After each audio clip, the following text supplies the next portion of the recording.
that these student athletes are playing for. The National Championship Trophy here in Buffalo, New York. Game 2 of our Thursday semifinal doubleheader, the Denver Pioneers. Storied school in college hockey history, trying to tie Michigan for most national championships, and the UMass Minutemen. Cinderella story, 5 wins 2 years ago, under 500 last year, their first Frozen Four. Game 1 in the books. The Minnesota Duluth Bulldogs have a chance to repeat as national champions as they beat the Providence College Friars. They'll play for the Natty Saturday night right here on ESPN2. The storied school, Denver, against the brand new school, Barry, the UMass Minutemen. And when you ask Greg Carville, head coach of UMass, why the rebirth of UMass hockey? Because of Cale Makar. Yeah, if you can speak Canadian, that means I'm really good at hockey, and that's what Cale Makar is. The kid's fantastic. Let's take a breakdown of the things he does, because he does so many things. First off, skating. The NHL and college hockey is all about skating now. You got to be able to move your feet. You got to be able to beat people up the ice. I would say that beat people up the ice, right? You got to have a great one-timer if you're going to run an NHL power play. He's got a great one-timer. That's a goal he scored on the weekend. Fantastic shot through traffic. Just an unbelievable release. That thing was moving. It was over 100 miles an hour. You have to be strong, and he certainly is strong. He was shifting and moving and shooting and making all those plays with his strength. Right there, he caught a guy from behind, took the puck away from the guy, beat him up the ice, and had a goal-scoring chance. Cole, this guy's got everything. He's fantastic.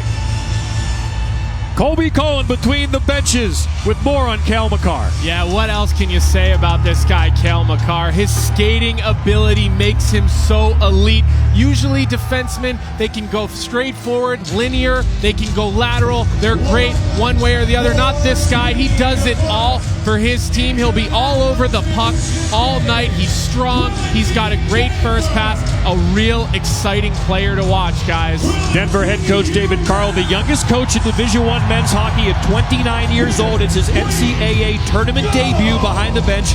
Also the youngest head coach to lead his team to a Frozen Four since BU's Jack Parker in 1974. Of course, Colby played for Jack Parker at BU, won a national championship in 09, and Colby was the most outstanding player in that tournament. So Colby, a great college hockey defenseman, keeping his eye on these two teams, especially 16 in white, Cale Makar, who begins the day at the right point for the UMass Minutemen. In their home whites as a #1 seed, the Denver Pioneers, a young team but with a great goalie in net. Philip Larson, we have 2 Phillips playing net. Wide off the end boards, UMass off to a great start. Down low, Chafee behind the net waiting. Makar off the side of the net into the netting. So right off the get-go, early pressure. Greg Carville played college hockey at St. Lawrence, head coach there as well. Got a chance to come to UMass to try to build this program in the tough Hockey East. He won 5 games his first season. Last year, under 500, but they won a Hockey East tournament game.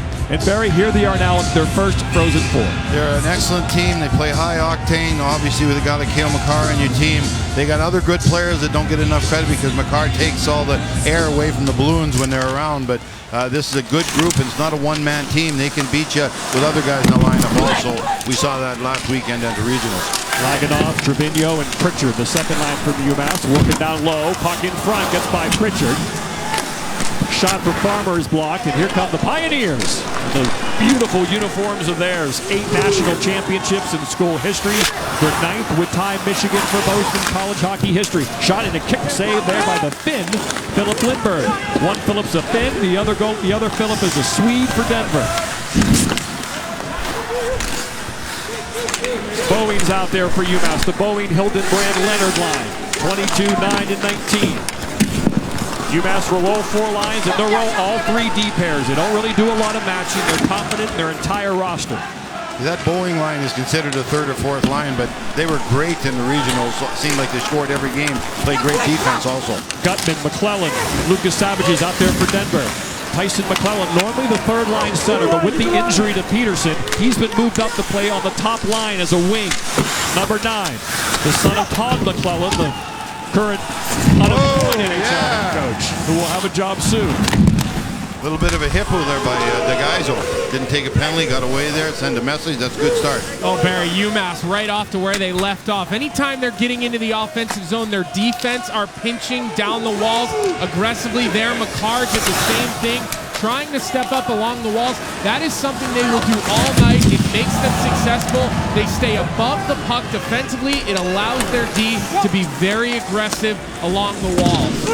Makar too far for Chow, but he's going to prevent the icing. It was close. That pass had some zing to it too, man. Sure did. That was whistling. Wouldn't want to catch it with my hand and drop it. Chow, Gadet, and Chafee out there for UMass. There's Delgaizo down, the defenseman, right along the left wall. This is what UMass will do.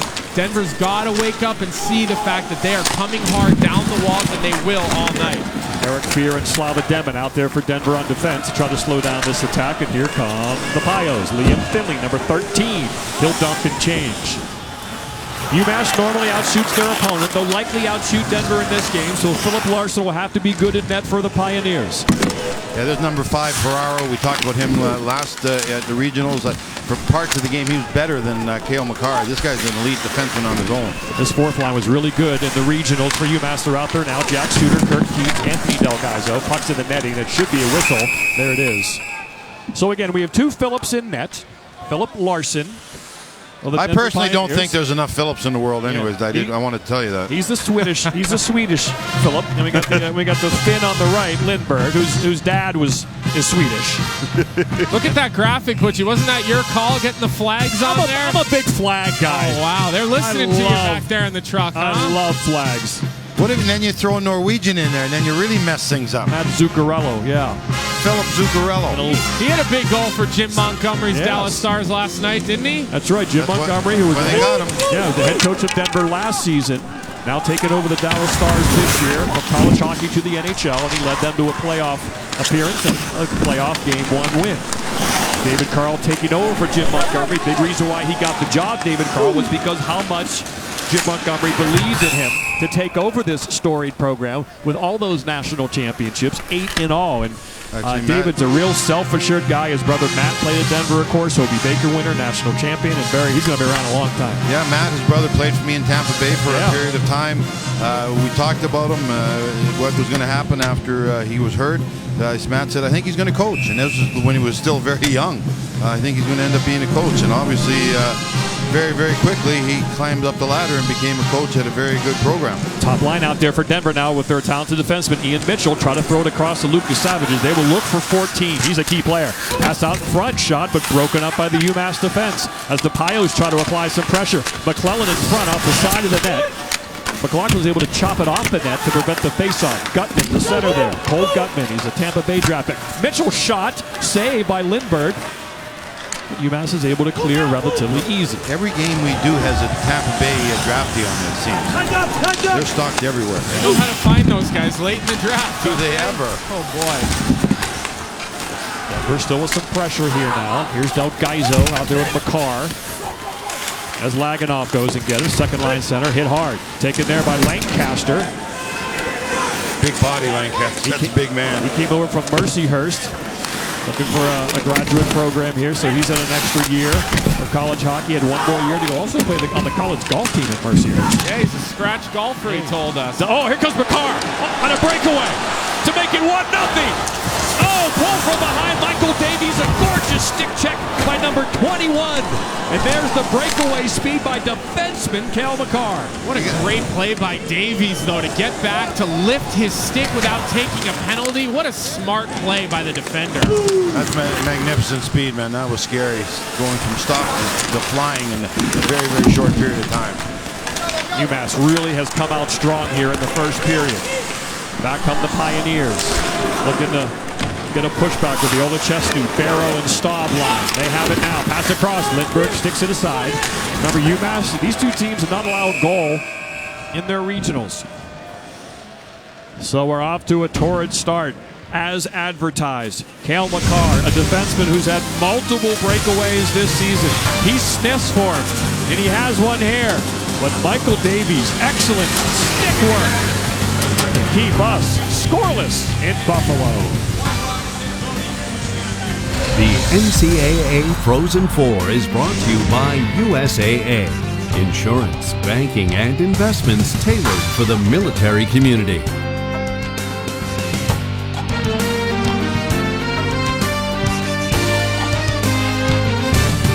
UMass had been a Division II program. They dropped hockey in 1979, pick it back up in the early 90s. They joined Hockey East. They do make one tournament before this year, 2007. Won the first game, lost the regional final with Jonathan Quick. Greg Carville gets hired, wins 5 games. Then last year, under 500, and that escalated quickly. From 5 wins to a Frozen Four appearance, their first in school history, Quint Kesnick. It's been a transformation both as a hockey team and as a school where they have upgraded in both departments. You go back to that first year with Coach Carville, they lost their last 17 games of the season, and here they are in the Frozen Four. Along the way, they have re-energized their fan base. They've re-engaged the student body, playing in front of sellouts. They were basically a bottom feeder in Hockey East. They have a star now, second ever NCAA appearance, first Frozen Four. When Coach took over, there was a hashtag UMass was pretty popular to describe the program in the school. While he erased that from the whiteboard and put on hashtag NewMass, and that is stuck. It's a new identity, a new way of doing things, and it starts, Bucci, with a great culture. Yeah, they sold out the Mullet Center 3 times. That's 8,300 seats. 3 times this year. They reached #1 for the first time in school history. One of just 12 schools that averaged more than 5,000 fans a game for Greg Carville. And again, they were a D2 program when they got dropped in '79. Also, Don Toot Cahoon, a BU alum like Colby, he helped rebuild the program during that 12-year tenure. I hadn't known Coach Carville until I came here. Very strong-willed coach. I loved his ideas. I loved what they were doing, what they were building, and obviously it's something pretty special to change a whole culture around in a short period of time. They swept BU and BC in a 16-day stretch. That is unfathomable just 3, 5, 6, 7, 8 years ago that could possibly happen. And here they are, Hockey East regular season champions, and in their first Frozen Four against vaunted Denver. The storied program of Denver as Cale Makar throws his weight around right in front of Colby. He's fired up tonight. Cale Makar's fired up tonight. Into the net. He's got a little buzz on. What's going on down there, Colby? What are you seeing? Well, right now we're starting to see things open up a little, and as Tyler McClellan was going back towards the bench, or Tyson McClellan, excuse me, there was a little bit of a confrontation between him and Del Gaizo, and then it continued. The chirping started going. So, as these two teams who are not overly familiar with each other, they don't play against each other regularly, obviously from different conferences, they start to settle in. I think you'll start to see some of this chirping and other things going on, and now the refs are going to take a look to see if there was a hit to the head. I saw him signal the head and kind of waved everyone over to the bench, so they're going to go back and take a look at that hit, guys. All right, which one did you see? The one that Makar delivered? Well, I think it was Hildenbrand that was in front of me that laid that hit, not Makar, but there was another one that happened right at the right face-off dot. They may also be looking at to see if that was the one that was the hit to the head, but I'm not exactly sure. We'll have to wait and see what word comes down. Okay, so there is a review, as Colby mentioned. Let's see if we can find what they're looking for. Here comes Makar, a million miles an hour. There's that Hildenbrand right there. And he does make some contact at Tyson. McCullough is a little fella, and he's down low. And the puck gets by him, and then Hildenbrand finishes. So we'll see what they decide to do there. Obviously, Nico Hildenbrand is a very important part of this team. That looks like it makes contact to the head. He's bent over, yes. That looks like head contact, and it looks like his arm follows through. And if that principal point of contact is the head, which is part of the rules, that could be a problem. So there was no initial call. That doesn't matter. Hildenbrand's over by the bench, so we'll see what they come up with here. Hildenbrand was moving, too. He's part of that line we mentioned, Brett Boeing and Leonard. So we have WCHA officials for this semifinal matchup. Dan Kavard. They spent a lot of time in there tonight. Josh Lupanecki are looking at this. As Greg Carville, he's concerned because suddenly he'd have to reshuffle things around. So here we go. Looks like we have. Well, they're still looking. About the headset's back on, so we can look at this again if we want. Well, that's not a good sign. Double headphones. Again, Kellens comes down, and can't tell if he hits that front shoulder first, grazes it, and then gets some head. See right there's a little bit of he gets a little bit of his shoulder, and then I think he gets elbow. Guys, I think this is going to be a 5-minute penalty. I do too. If I had to make a guess on it, I'd say this is going to be a 5-minute power play for Denver. The principal point of the contact was his head. There was a little bit of a follow-through, and That's the best view right there. Hildenbrand's an important player for this UMass team, so this would be a huge loss for them this early in the game. He was really flying too. You know, you got a charge there. He picked up speed. It was almost like he jumped into the man. So here we go. We'll get the announcement. This is something obviously they don't use with a referee signal in a goal situation. We'll have to wait for the official announcement from the PA. I think it's a 5-minute major too. Yeah, I think it's going to be 5. So again, they're going to review whether this will be a major or not. Also, again, the crowd once again restless for the amount of time it takes to. But this is again, it's an important one. Got to get it right. Yep. Got to get it right. Looks like it's going to be 5 in a game. I believe Nico Hildenbrand will be tossed from the game 6 minutes and 24 seconds in. They do have an extra forward in George Mika. You're allowed to dress an extra skater this year, either defenseman or a forward, and they do have an extra forward. Man, what a crushing blow for the junior. You know what? You can't do that. In college hockey, the head is emphasized. You can't go after a head. That certainly appeared it was a pretty easy call. Yeah, I think when he looks at it and when the team looks at it, they'll realize it was a pretty simple call for the referees. Major penalty. That's one of those on times, UMass, guys, early in number a game 19, where your Nico emotions get the best Hildenbrand. of you. You're trying to 5 do a minutes little for bit head too contact much and a game because of this misconduct. big stage. So I would really attribute that to being a little bit over anxious to start the game. So a big moment here for the Denver Pioneers. They can score as often as they would like here early in the game. Finley walks in, shot, puck loose in front.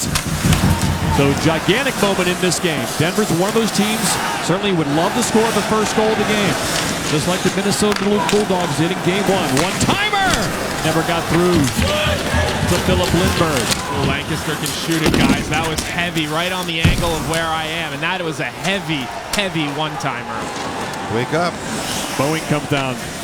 Martian's got to be careful. You got to be awake there. You're surprised seeing a white jersey coming at you in a 5-minute major. 2 top defensemen for UMass out there now, Makar and Ferraro, to kill this penalty. Ferraro's a San Jose Shark drop pick who also play in the NHL. Look at him. He's an aggressive defenseman. Oh, he can fly. Ferraro's a great skater. Suter, nice blocker save. Jack Suter, number 10, on the PK up front. Here comes Lucas Savages, most outstanding player in the Frozen Four 2 years ago. Number 14 is an excellent sniper, but he'll change for now.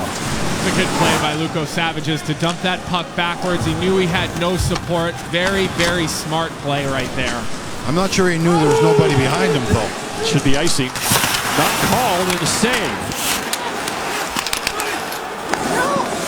Pioneers possess on the power play. 5-minute major. Pass across. Streaking down the side was Brett Stapley. Colin Staub, number 24. Staub trying to come off the wall with Stapley. Has it. He's got room. Turn shot over the net. Puck behind the net. Ferraro chips it softly. Not out. Staub's a bumper on this power play. He stays in the middle of the box. Stapley gets around his man. Dances in. It's loose in front. Shot doesn't get to the net. UMass trying to survive. The Pios are smelling goal. Stapley, cross shot. What a save! It's loose. Where is it? Crease, save. Lindbergh, goal.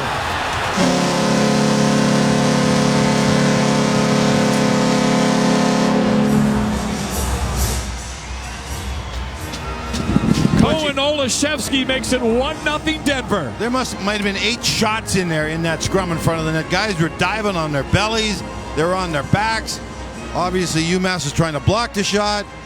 You got Denver trying to score. It was just a great sequence. Coming off the wall, there's a great play. Good support in front of the net. Everybody's grabbing men. Everybody's got active sticks. Puck goes out to point. Now they attack the net again. Just great work. Wide open. Oh!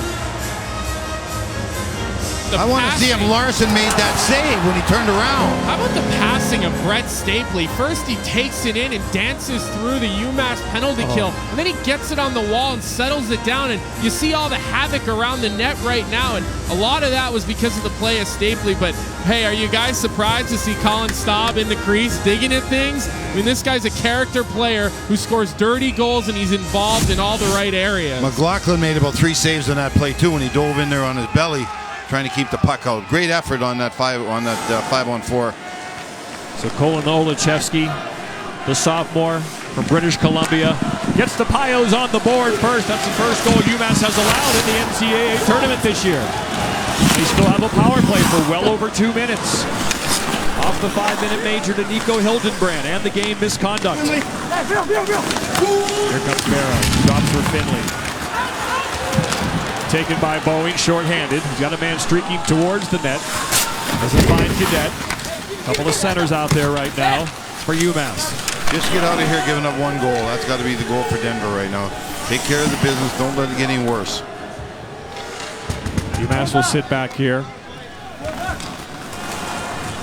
Let the Pios come to them 4 wide. Here comes Cole Gutman. Gutman to Stapley. Down the wing. He'll turn. He's got Devin at the point. Can't get it there. UMass digging hard, trying to survive. Shot Olszewski. Rebound. Another save by Lindbergh. He's been sharp. He's had to be. Pios are finding plenty of time and space on this power play. Devin Richard in the net as it's blocked out front by Jake Gadet. Well, let's take a look at that again. There was so much action.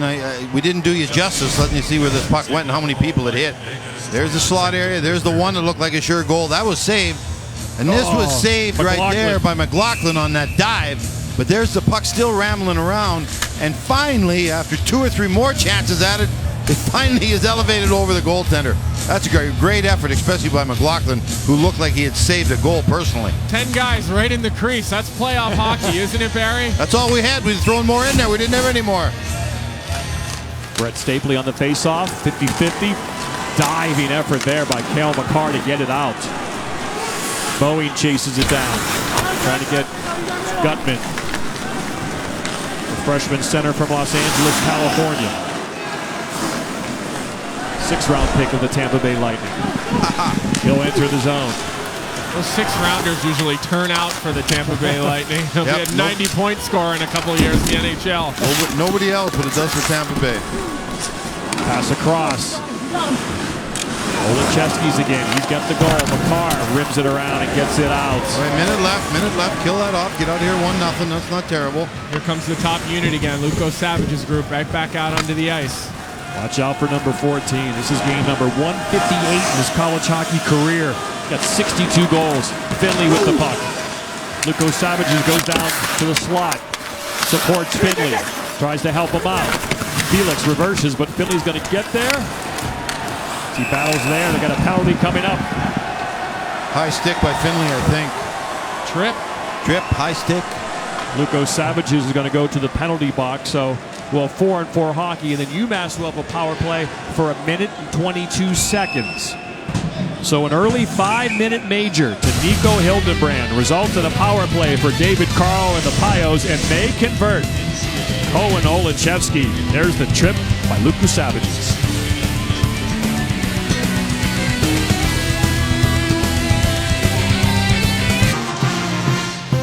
Welcome back to the Frozen Four. First-year head coaches to reach the Frozen Four. See, Brad Berry won the title. David Carl, first year as a college hockey coach here with Denver, and he's in the Frozen Four. And the youngest is Jack Parker, the great Boston University head coach, who led BU to the Frozen Four at 29 years old. Quinn is with David Carl. Coach, you watch UMass on tape, and then to see them in person, what jumps out at you? Their pace, their ability to get pucks and bodies. So that I thought they carried the play the first 3 minutes, caught us off our game a little bit. Then we started to skate after that, and we're playing our hockey now. Thank you. Of course, he was recruited to play for Denver, and then during a simple physical, found out he would have to quit the game. And he was a good player, guys. We came up the same birth year, so we were doing the festival camps together, and and he was a well-recruited defenseman. You know, not quite Matt Carl, who was one heck of an NHLer, but he was a good player. It would have been a really, really good college player. And, you know, what an impressive guy he is at his age to be running one of the most prestigious programs in the country. 10 shots for Denver, 3 for UMass as a result of that 5-minute power play. 4-on-4 hockey right now. Mario Ferraro can really skate number 5, the defenseman, trying to work his way down, getting grabbed, and they called it. That's the right call right there. That's the right call. That was about the third grab before he called it. Seriously, they waited on that one. I thought they should have gotten a couple seconds earlier. Shot towards that. It's a good way by Ferraro. Get the face off. So there'll be 4-on-3 for 9 seconds, and then 5-on-3 for 1:23. Again, we get turning points. Turning point, 5-minute penalty was you only gave up 1 goal on it. Now you're going to have a chance to get a 5-on-3 of your own. That's an easy one for their officials. You open your arms up and you start grabbing like that. I mean, that's about as easy as a tripping call to make. You know what, though, Colby? That guy can fly. Like, Ferraro can fly. He looks every bit as quick as Makar. Absolutely. Very powerful skater. He Yeah, gets up and beautiful down the skater. ice Beautiful really well. skater. I mean, Coach Carvel told us when we sat down with him yesterday that, you know, he's really the guy who makes the team go. He's got a bigger personality, and he really is the emotional leader of this team. Well, that haircut's a big personality. There's no doubt about that. Oh, we were waiting for that one. Delgaizo, Makar, 5-on-3 for UMass. Makar, Delgaizo number 2. Shot score! Tipped in front. Bobby Trevino. Driver 8. Take a break. 1-1 in Buffalo. Still a power play for UMass. I think most people in the building thought it was going to be set up on Makar's side, so Makar would have the one-timer, not Trevino, but they made the right choice. If they're overloading on one guy, cheating on one guy, go to the other side. Now here's the puck movement. You got the switch going there. Looks like everybody thinks it's going to go to Makar. Oh, Cheating towards Makar, and he drills it. Great play. And watch, Larson gets caught looking on the wrong side of Trevino in the crease. He's looking around him on the right side, and then he does not quite get all the way over. He really was not even close on that save, so Trevino makes a real good play. He sets the screen, and then he just fades out enough, so that's a real heady play by Trevino. Colby, I think he was cheating towards Makar too. I think the goaltender definitely thought it was going to be a one-timer from the other side. Still a power play for 90 more seconds if UMass can get some possession time and start to put some pressure on. Now they have it. Trevino has it back. Makar's back out there with Delgaizo. Makar backhands it around the net. Pritchard in front. Lost it. Makar steps up. Delgaizo gloves it. He's going to look to shoot. Round the net. Makar one-timer, no. Takes it. Wrist shot down low. That's a fast pass. UMass gives up a few shots here. See if they finally shoot. Makar saved by Larson. That was a good shot. He got all of that one. A lot of talk about how he's only 1 out of 10 on those one-timers, but I got to tell you, they might be under. Oh! There's a hit. Another penalty coming up to Denver. And they'll probably look at this one. Number 18, Ryan Barrow. Well, I think you could go the charging route. I think you could go the interference route. Yeah, not sure if the puck was there. I think you're right with charging. They'll probably look. I don't think it was a headshot. Was it just a clean hit, or are we overreacting? Let's take a look at the replay. Because he picked up some serious speed through that neutral zone, boy. He's a sitting duck at the center. Yeah, head down, looking for the puck. He doesn't know where right there. Oh, that's a headshot. Yeah. Wow. Head snaps back. Puck was there, so it was there. It's not interference. If he would have just came in and not made contact to the head, that would have been a good hit. Because the puck was there. His head was down, obviously. But in college hockey, it's not up to him. Oh, the head definitely hit first. The player that's going to give the hit, he's got to be the guy that eases up. You can't hit a person in the head in college hockey. Yep, principal point. I mean, to me, that's an easier one than the other one. That's right to the head. I guess the only argument I use, he was definitely bent over a long way, but then again, McClellan was a little bit as well. And that's like you always say, Barry. That's tough. He's bent over. You can't worry about that. Yeah. You can't hit him. You got to let him up. This is a quick one too. I don't think they need to look at it very long. They're going to come over and tell him 5 in a game, I imagine. Yep. So it's 5 in a game. Guys, you can't do that, guys. It's a lot. 2 games left at most. So the sophomore from Banff, Alberta, will be done. And UMass will go back on a 5-on-3 power play. Long 5-on-3. So we've had 2 hit-to-the-head ejections in the first period of this semifinal game. Nico Hildenbrand and now Ryan Barrow. What did we see? 4 penalties in the last game, guys? Yeah. And it was a physical game. Oh, absolutely. There was a ton of hitting in that game. More physical than this game. We've seen a couple of these headshots, but in the last game, I mean, every hit was finished. That was a much heavier game. So guys need to control their emotions here because these are really silly plays and silly penalties to take. And you put your team down 5, all of a sudden you're short a guy. Luckily, you're allowed in college hockey this year to dress 1 extra skater. Both Denver and UMass electing to go with an extra forward, so neither of them will be down a forward. Jack Doremus is the extra forward for Denver with the Peterson injury. Yeah, UMass got to take care of business. They got to pound Denver right now. Denver's made a bad mistake, a couple bad mistakes. You can't let them off the hook. Chafee and Pritchard, Trevino with Delgaizo and Makar. Chafee will try to win this faceoff to get maximum 5-on-3 time. Denver will try to get it and clear and minimize the 5-on-3 time. Trevino knows that Makar's over here. Makar has it. They back off him. He'll walk over to the other side. Pritchard. Delgaizo. One-timer. Easy save for Larson. Chafee got not very much on that shot. On the wall is Chafee. Calling towards Pritchard in front. Makar. Shot. Wide. Chafee. Delgaizo. Delgaizo walking in, 5-on-3 UMass. Chafee, Pritchard, Makar, Chafee, shot, score! Tit, tap, toe. 3 guys do not have enough juice to kill a penalty like that with the puck movement. There's just no way you can do it. If you're Denver, you just can't have the stamina. It was great puck movement. They went side to side. They attacked the net. You saw some great shots by Makar, everyone's moving. The triangle's got to move. That's a shot. Wide open net. Once they move 4 or 5 times to the side, he's not able to get across. And the defenseman, Delgaizo, he passes it over, then he darts right through. I mean, there's so much movement, nearly impossible to kill when a team is moving around the zone like that and they're zipping it 1 second on your stick, 1 off. I mean, Larson wasn't even close to being in the net there. That's great puck movement by UMass. That's a confident team, UMass, with the way they're moving that puck side. Shot, score! John Leonard with the twisted wrister. It's a power play goal again, and the power play will continue on the 5-minute major. It's 3-1 UMass. Well, like I said, if a team does something stupid, you got to make them pay the price, and UMass is certainly making Denver pay the price. They're snapping that puck around in this power play, Colby. Great puck movement in the zone to bring it into the zone so you get time to set it up and get that good quick shot. Well, yeah, just their zone entry, a real heads-up play. They get the puck in, but most importantly, it gets in and around the goalie, and it's a quick play into the slot. Again, there's traffic, there's bodies, and this UMass power play, when they're zipping the puck around with their speed, guys, it's challenging to stop them. Still on the power play. The Minutemen up 3-1. Still got 4 minutes left in the power play. Great play on the wall by Gaudette as well in that goal. Number 18 really dug it out and eventually got to the tape of Leonard.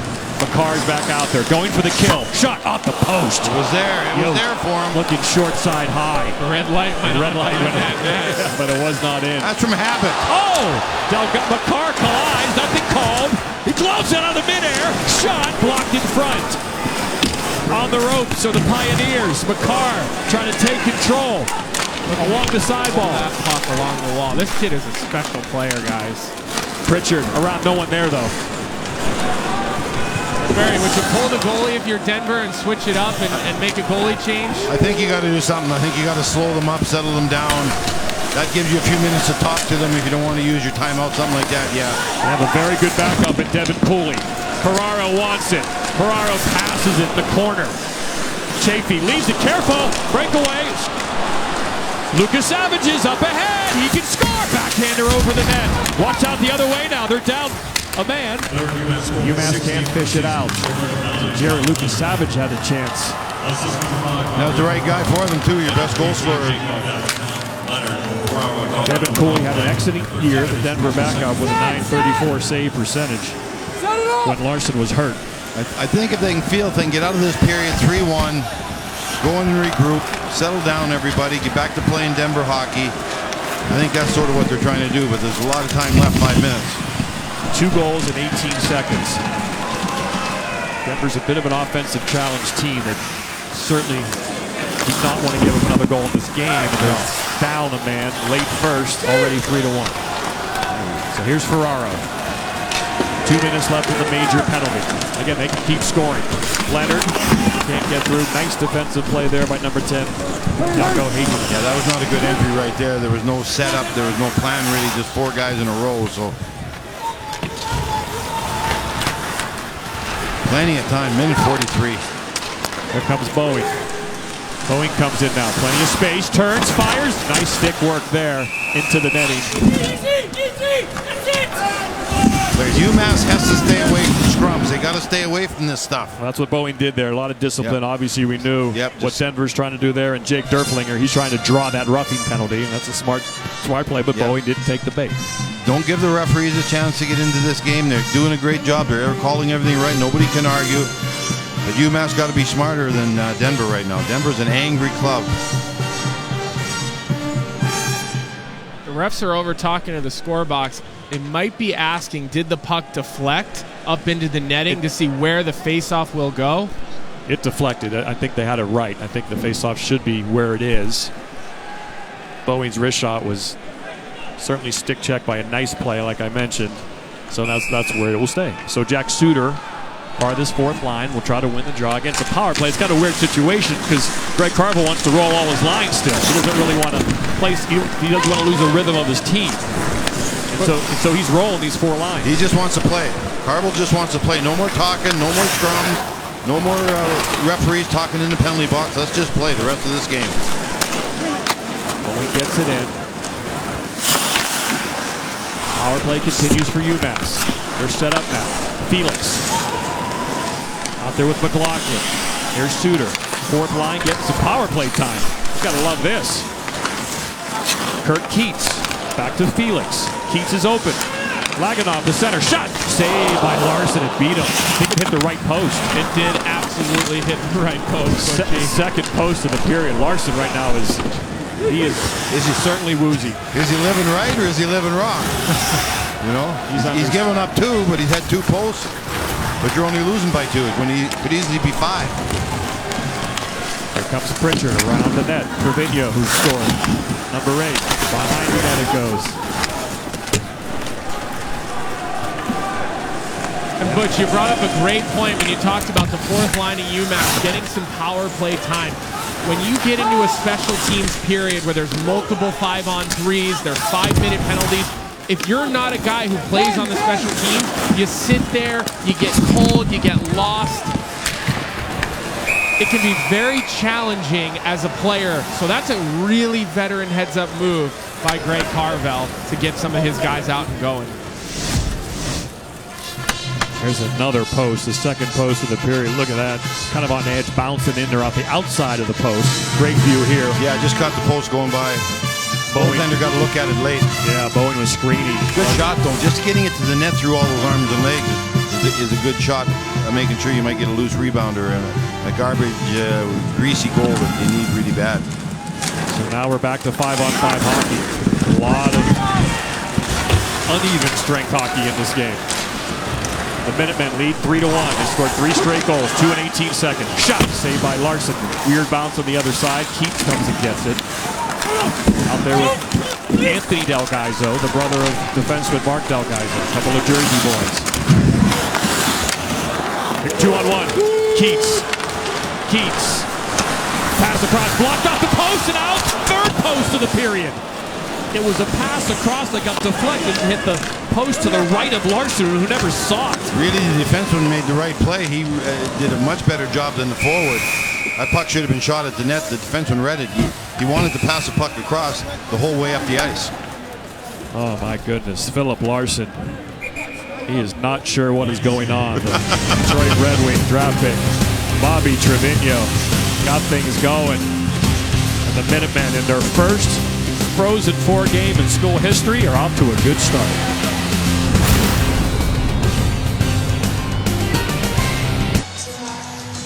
Welcome back to Buffalo.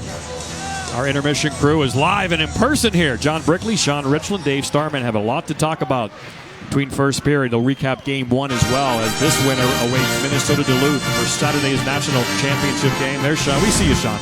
Rochester's own. Capital One Impact players. Barry, we start with you. Mario Ferraro. I love this guy.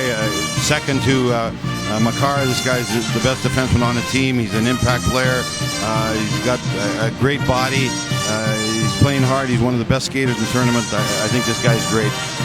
Look at that Denver record, 12-0-2 when Jared Luco Savages scores. That's my guy to watch tonight. He is so important to this Denver team. Had a hat trick in the national championship game a couple years ago, and he was named the most outstanding player. He's had a couple of chances tonight, guys, but it'll be important he gets on the board if Denver's going to start mounting a comeback. Down 3-1 here in the first. Plenty of time to go. Hey, UMass Minutemen. Get out of here 3-1. That's a moral victory with what just happened to Denver, man. They were feeling good about themselves when they got up early, but you're right. They definitely have a little bit of a deflated feel on their bench to the right of me, where on the left, UMass, they're all kind of standing up, still very much engaged. So this will be a big test for Coach David Carl to get in there, re-energize his players, and just make them realize there's still 40 minutes of hockey left. That's a long ways to go. Eric Fear behind his own net as we approach the 1 minute left in the period call here in Buffalo. 1 minute, 12 minutes in period. The Savage is down to McClellan. Goes back in front. McCarr takes and just skates away from everybody. Tape to Pritchard. Pritchard. Saved by Larson. Nice move. Back to the point. Slap shot. Block goes in the air by Lucas Savages. Off the Del Gaizo slap shot. McCarr actually went to the net and was looking for the tap-in goal for Pritchard after bringing the puck up from the other end of the ice. Like a freight train passing a tramp, man. That play in the neutral zone, he makes it look so easy. One stick handle, he gets about 2 feet of separation and then snaps it over because everybody's looking at him. I mean, his effect on the ice, even away from the puck, is absolutely incredible. You can't get bodies in front of him. You can't get bodies in front of him. He's too fast. Keep away to end the first period. UMass will take the 3-1 lead. Is that the four corner? That's it. That's the famous four corner? Four corner offense in hockey. So after trailing 1-0 after their own 5-minute major,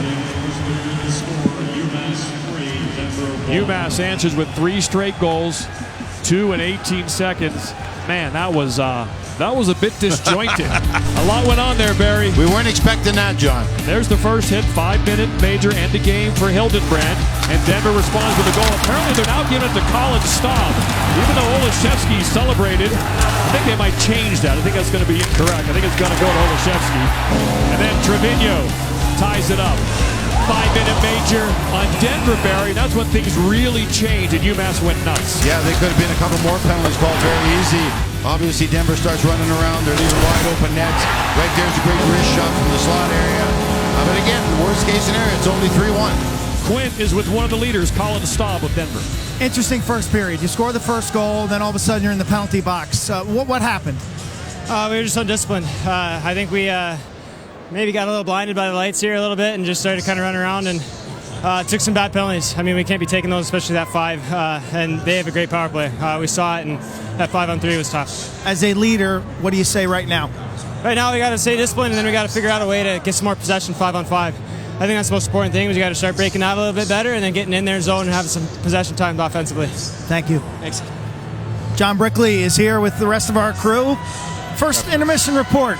National semifinals. It's a Frozen Four from Buffalo. John. And Quint will take a look as well as Providence and Minnesota Duluth battled pretty well in the first semifinal. We'll touch base on that afterwards.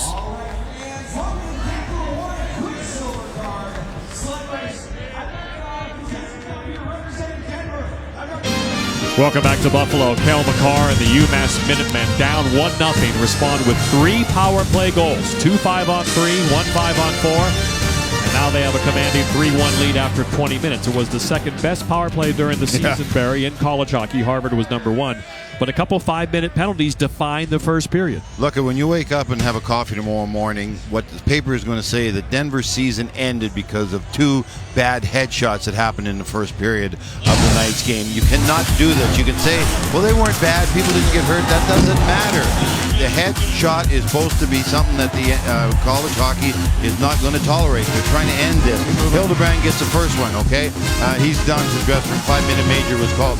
Right here a little bit later, that's the second one. Barrow, he's gone, left the game, 5-minute major. So you got the 3 power play goals being scored by UMass. They now have a 3-1 lead, and they got to get the discipline back, and the coach has to get this team believing that they have a chance of winning this game.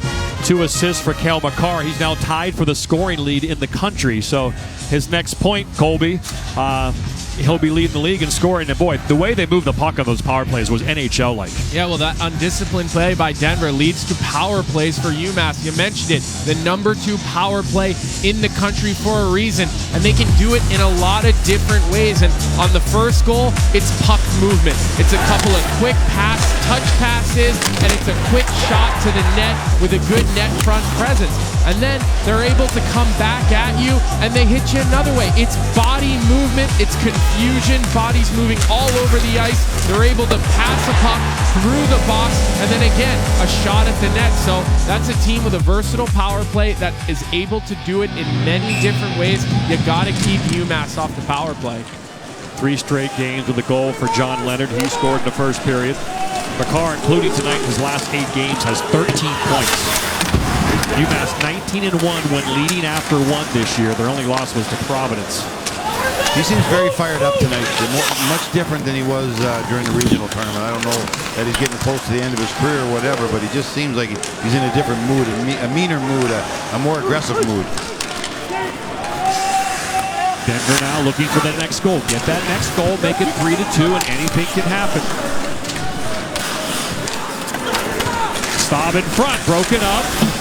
Lindbergh, who really played well in that first period. The 1 goal got in. Pass across. Another big save by Lindbergh. Excellent move by Olacheski, who came across the crease.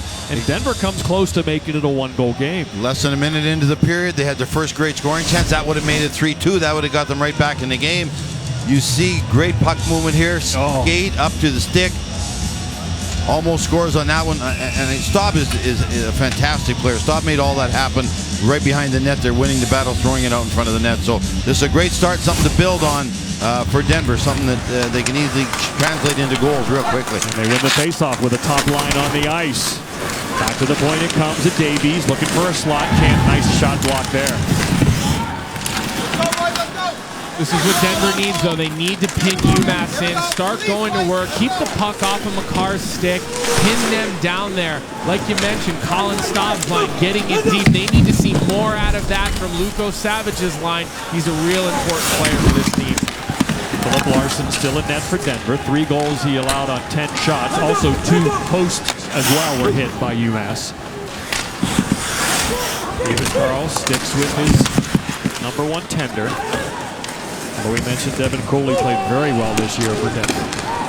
If we would have got the 4-1, that's when you maybe think that there might have been a goaltending change. And it certainly was close to 4-1. 3 post hit. Quinn Kesnick got some information from the referees on the penalties, Quinn. That's right. Both of the 5-minute penalties in that first period were game misconducts, which means it's this game only. Okay, had they been a 5-minute and game disqualification, it would mean this and the next game, and more, depending on their history as that penalty accumulates. So again, they were game misconducts, not game disqualifications. So Nico Hildebrand, watching this game on TV, the vocal captain, keep in mind how young they are, and then Ryan Barrow, done for the rest of the day. Bucci, keep in mind, Emilio Peterson injured with a wrist injury. Barrow now disqualified. That's 2 key guys for Denver. Two of their first-line guys. Yeah, that's a good point. As they try to come back from a 3-1 deficit, they're down 2 key players, and also a good point and good reporting there by Quinn that they would not be disqualified for the final. So one of those players, obviously one of those teams, one on each team, will make it, so they will be able to play. I hate to state the obvious, but obviously 4-1 is much different than 3-2. So the next goal is giganticus.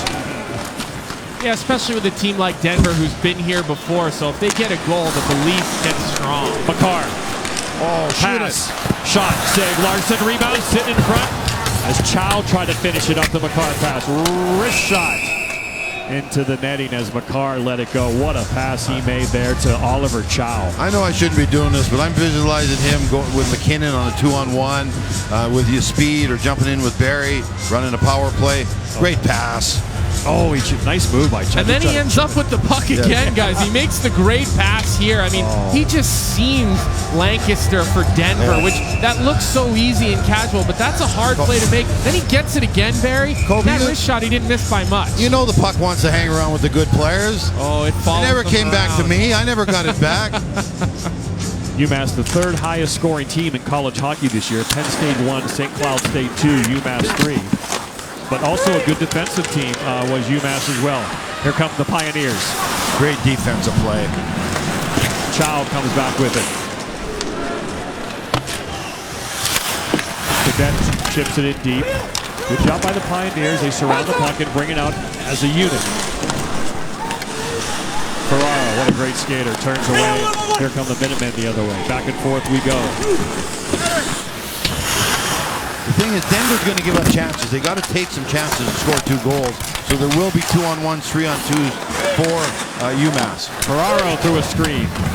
UMass doing a great job screening Philip Larson in this game. Here's the defenseman. Stops on dime. Look at that skating from Ferraro. Well, he's going to be the big boy next year, so he's going to be doing some skating. And that goes into the netting as the shot by Ty Farmer is blocked. Hey, this reminder, coverage of the NCAA championships continues with our final, Saturday, 8 o'clock, ESPN2, the men's ice hockey championship game, the final college hockey game of the season. For more information, visit ncaa.com, your home for all 90 NCAA championships. UMass has the second best power play in the country, we mentioned, and the fourth best penalty killing unit. So again, it's a strong, great special teams, yeah. Strong special team unit. Felix, wrist shot, top of the glass, not quite the netting.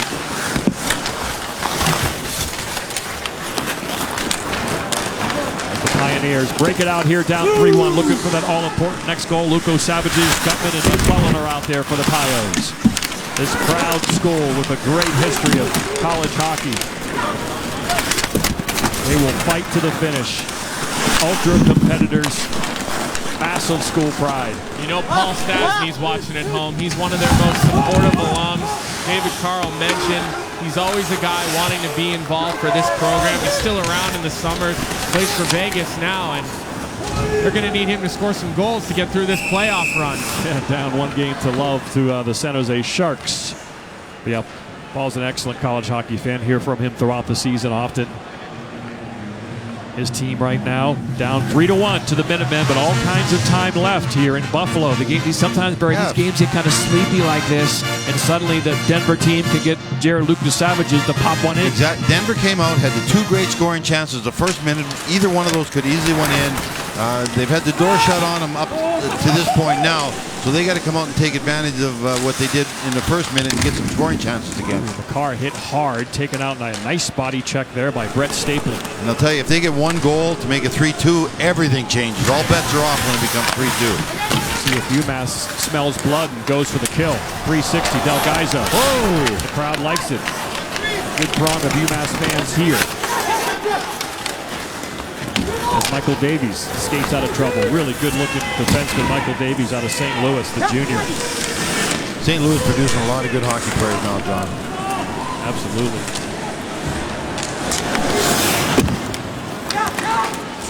Headman pass to Chow. Here comes Chow again. He had a chance on the McCarr 2-on-1, but he can't quite finish that. As Mitchell Chafee comes into the support. Shot saved by Larson on the Mitchell Chafee shot. UMass would like to get some zone time and really at least wear down Denver, even if you don't score, right? Exactly. Just get it in the other end. Take that belief that they have a chance of winning this game away from them. Fresh skaters off the bench. That's Jack Doremus, that extra skater we talked about. He came into the lineup after the Peterson injury. He probably didn't count on playing too much tonight. Yeah. Now they're down Peterson and down Ryan Barrow. Pios come out with it. Oh, it's stolen. Here come the Minutemen the other way. Bowie. Bowie, number 22, stops, shifts, shot, saved by Larson. Not a lot on that rear shot. Taken there by the Pios, and they bring it down. Not icy.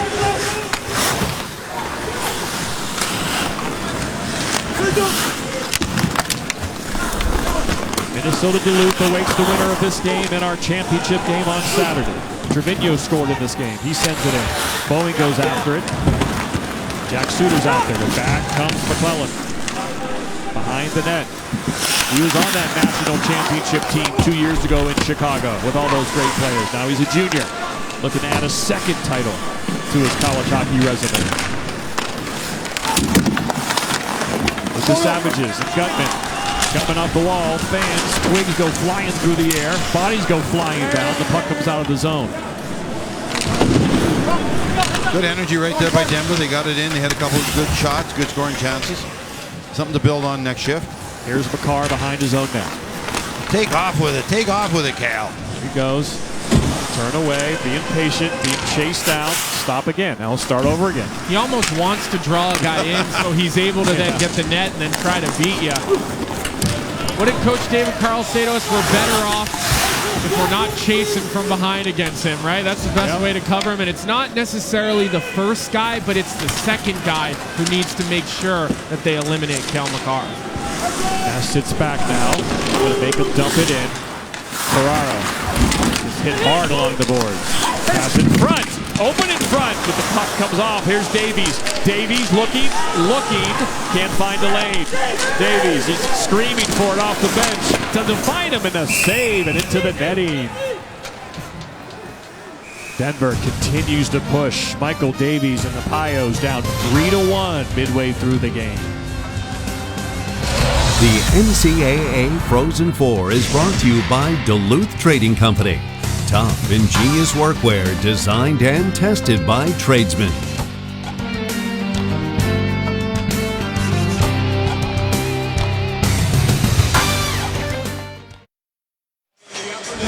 Three power play goals is the difference in this game. 2 5-on-3, 1 5-on-4. Cale Makar, 2 assists in the game, Barry, and lots of other stuff. A quiet 2 assists. He could easily have more. He's been fantastic. You just get a taste of how good this young man is. Jumps in from the point. He reads plays very well. He's got that rocket of a shot. Right here, the speed breaking through the neutral zone. Magnificent stride. You just love to see a guy that can fly like that. Just a beautiful skater. Right here, you're going to see another battle that he wins. He's off to the races. Just jumps through 2 checkers, Colby, and has a great pass over there for Pritchard. That skating acceleration and that vision, Barry, that'll take him a long way in this game of hockey. His ability to move pucks, especially as he brings guys to him, it's a really, really special talent we've got here with Cale Makar. Normal ice time, no more than anybody else, really. So they don't play him a ton more than the regular players like Ferraro. They basically play about the same. Yeah, something all the players from UMass told us when we sat down with them in the meetings was their coach, Greg Carvel, does a great job of managing their bodies and keeping them fresh. They said their practices are about 45 minutes on and off and quick. So give that credit to Greg Carvel and knowing how to manage his players. At the line, Ian Mitchell, Chicago Blackhawks draft pick, number 15 for Denver, as they get it deep and continue to try to get that next goal. Here's Mitchell. He's out there with number 4, Griffin Mendel. Mitchell will start behind his own net. UMass is a little more passive now. They got the 2-goal lead. Leave him there. Leave him there. They've Denver worked their way up the ice. Stay away from any odd man rushes, but here come the Pios with some speed, but once again UMass pokes it out. Well read there by UMass. Handled that very well, that speed through the neutral zone. McLaughlin back there with Felix. Good defense pair, these two. They get no credit whatsoever. And they're big bodies. They play physical. They never give up easy goals. Play great. First shot off the glove of Larson. That was the defenseman McLaughlin who made that shot. All these defensemen will take it to the net. It's going to be icing if it reaches. I don't think this one's going to go, guys. Ran out of gas, baby. You had a good angle on your side. Colby Cohn between the benches. 2009 national champion with Boston University. Colby got the game-winning goal in overtime. He was the most outstanding player in that Frozen Four in Washington, D.C. 10 years ago today, guys. 10. I feel old now. 10 years ago to the day? To the day, yeah. Okay, Yeah. I wasn't aware of that. Yeah. We'll take a look at that goal in a second here. It was a big booming slap shot, all right? Clapper, absolute clap I'm city. gonna take away the suspense. 100 miles an hour. Right under the barb. I remember Barry calling it. Top bunk. That was black and white, if I'm not mistaken. Okay, leave him there again. Let's see. I like to see what Denver's going to do through this with the coaching. Do you have a play? Do you have a set play you're trying to use as a breakout right here against UMass? It's going to guys swinging together, things like that. It's fun to watch. Become a coach. Lancaster, I'm going right at him. You step out as a defenseman and you challenge that first forechecker, skate right into his face and make him decide, is he going to cheat on the pass or is he going to come at you? And then you dish it to your short support. If I'm the defenseman behind the net, that's exactly what I'm doing. Carr. Denver's finishing their checks on the car, trying to take his body as much as they can. Well, he better get used to that because that's going to happen the rest of his career, I guarantee you. Puck goes into the bench. Let's flash back to 2009, 10 years ago to the day. Colby Cohen, Washington, D.C., in overtime. Booming slap shot that finishes up about 15 miles an hour, but it was starting at 95. And then dust on it. Oh, that's a championship muffin right there, Colby.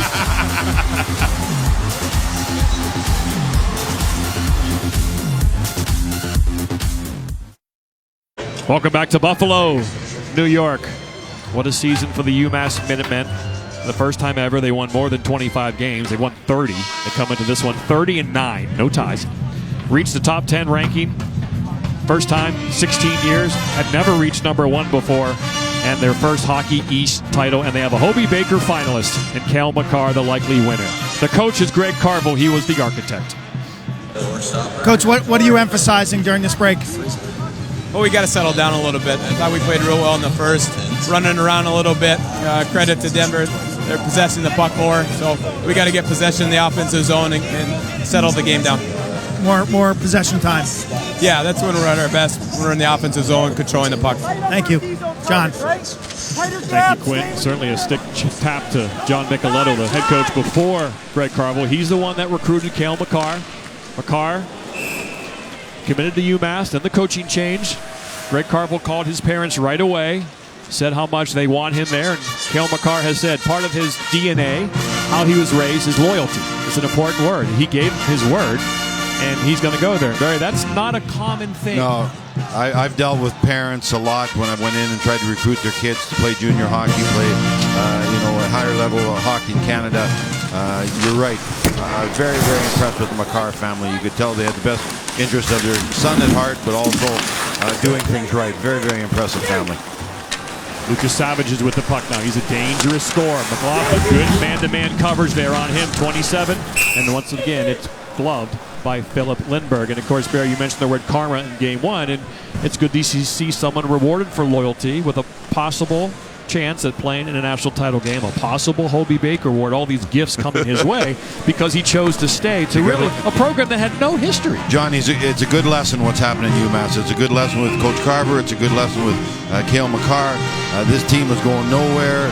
No one wanted to go there. The right people came in. They took charge. They did things right.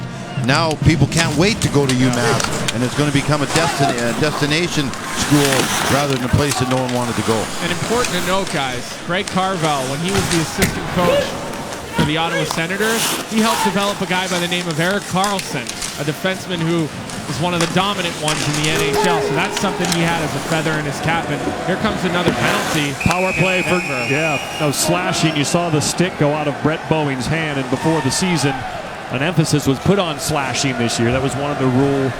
Sat down yesterday with the gentleman from that's right, NCAA. And they told about different things. Every couple years you have a rule change year, and they did want to kind of cut down on the slashing. Let's take a little bit of a look of it here.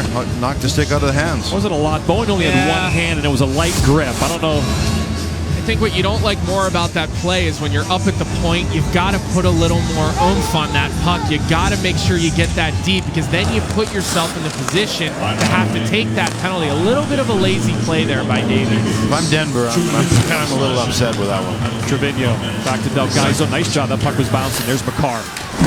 McCarr walks in to Trevino. Trevino looking. Oh, can't make a decision. He's going to got two almost committed a hooking penalty. Denver wants to call it. They didn't get it. Denver hasn't got much for the last 15 minutes. Here comes Chafee. Chafee throws it around. Good job by Trevino to support him. Pritchard behind the net.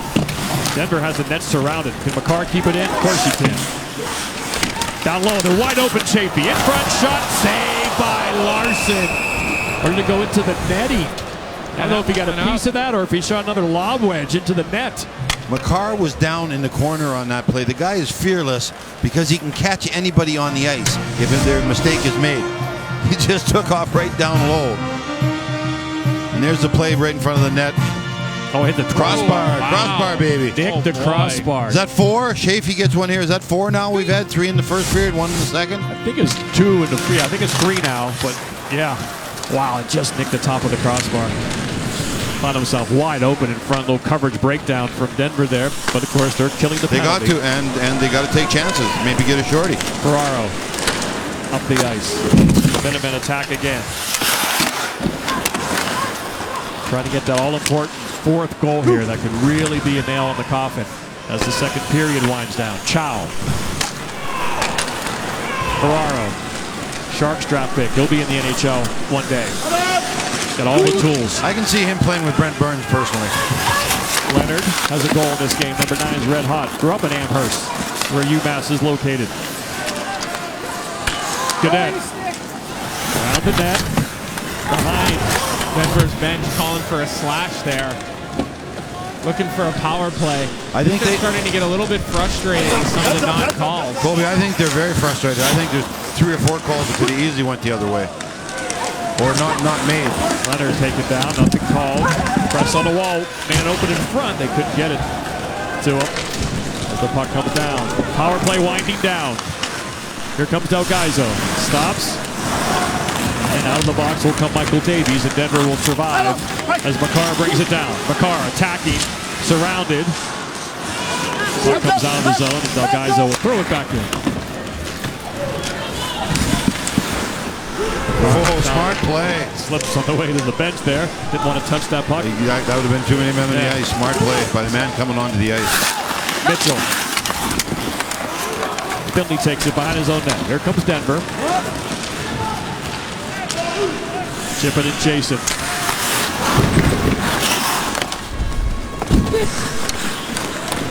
Up at the line, but it comes out of the zone.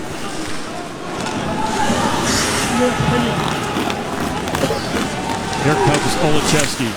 He's stripped and knocked down. And the long reach is going to be icy. Yes.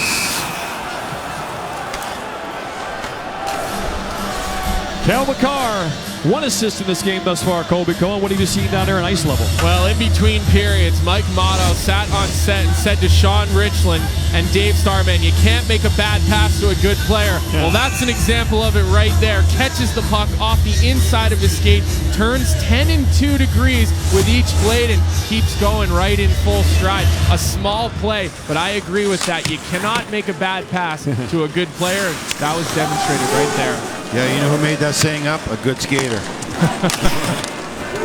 can guarantee you. Oh, come on. I couldn't have given you a bad pass in your day, Bear. If it never hit me on the tape, it was a bad pass. That's my motto. You weren't going too far for it, were you? Exactly. Just over 5 minutes left here in the second period. Power play game. Well played period by UMass so far. They've given up nothing, basically. Those chances right off the first minute. Other than that, they've been very, very, very rock solid. But Denver's still just in this game. I mean, it's 3-1. Denver gets a good look at the net, and they've got all their momentum and their juice going back. So this 3-1 lead, like you said, Barry, it's a cliche, but it's an uncomfortable lead to have in hockey. I'm uncomfortable sitting up here. I feel I need a shower. This is such a tough lead. Number 17, Slava Devin with the puck. Vegas Golden Knight draft pick. 6'2" defenseman from Cypress, California. Here comes Stapley. Brett Stapley has it back again. Pass in front. No one there. 2-on-2. Chow will chip and he'll get it himself. Can he get there in time? Not quite. Look out. Hit along in front of the UMass bench where Colby is. And they'll sling it in deep and change. After too many hits to the head, it's a little dangerous to be drilling guys into the boards right now. That thing was coming in hot. I think you're going to have to start wearing a helmet. Chow! In alone. Oh, Gadet had a chance. He's taken down. Slams into the end boards. I don't know, though. I don't know if I'm going to sacrifice style for safety, Barry. Good. Oh! No penalty called.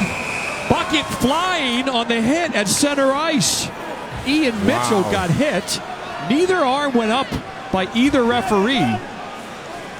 They can take a look at it if they want. Mitchell's head was totally down coming through the neutral zone. Wow. He did like a figure skating move, like a toe loop. As he got hit, cuts to the middle. He gets hit and spins around. And then bucket comes off. Oh, we might be taking a look at that one.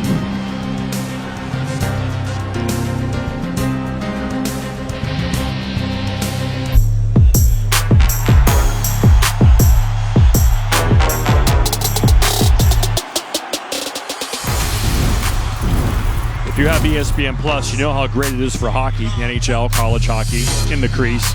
It's also great for boxing. Start your free trial today by downloading ESPN app or visiting ESPNplus.com. Great boxing. You saw Lomachenko, Prola, and Holloway and Poirier. So check out those fights Friday and Saturday. Intermission on site here in Buffalo. Great to have Brick, Rich, and Starman here. We'll break down the second period, and they might be breaking down another 5-minute major and a game misconduct. We'll see if Mitchell Chafee is now gone for the third player. They're talking to Greg Carville, and you can see Ben Barr, assistant coach, saying, so it's another 5-minute, and a game misconduct on Mitchell Chafee this time. What's crazy, John, there's no hitting in this game per se except hits to the head. It hasn't been an aggressive game at all like the previous game we had tonight. You see Chafee goes after him. I thought it's a start. It wasn't contact to the head, but obviously you can see it is to the chin. Once he cut to the middle. Yeah. Put himself in that position a little bit. And then Chafee, what's he going to do? He does tuck his elbow in, so he doesn't elbow him. But he sort of comes up. Yeah. You know, he sort of comes up a little bit. It looks like he's sort of launching himself into the... Right. It's not the night to test the referees, I guess. That's one of the things we're saying. And this is a huge opportunity for Denver. I mean, you're going to go in. You got to get a goal here late in this period. Then you'll start next period with fresh ice on the power play. Huge opportunity. Big moment in the game. UMass will have to rely on that top 5 penalty kill. Tap! Just wide. The question of mine is, why make the hit right now? Why do it? You don't need to. Yeah, those big open ice hits where your arms are flailing and extending. I understand you want to be physical, but you also got to use your head. I mean, those are dangerous plays. So Denver with a big power play chance here. Shot over the net. Lancaster can't keep it in. Boy, that wrist shot had a lot on it. And now all of a sudden, Chafee's done for the game. You've got Oliver Chow, who's going to serve 5 minutes. Those are 2 guys off your first line. Hildenbrand's out. Now your whole lineup is shifted up into positions they wouldn't generally be. And that's troubling if you're UMass. McLaughlin defensive. Oh, Jesus. Fell right to the boards on his own. Right across from the Massachusetts. Oh, another hard hit. There's a twilight zone out here. Bowie tries to get it out, and he does. UMass will be able to change. Remember, it's a tough second period change, but they're able to change 1 penalty killer. If Rod Sherling shows up, that's it. Suter and Bowie out there. McLaughlin and Felix are the defensemen currently on the ice. Nice play to Felix, who backhands it around. Bowie's not going to be able to get there. Davies keeps it in. Here come the Pios. McLaughlin will try to get there. Boy, he's got to be exhausted. Bowie, nice play to chip it back to Felix, who should be able to clear this down. UMass will be able to change 3 skaters. And Bowie will probably change when he comes up by the bench. Yeah, smart change by Boeing.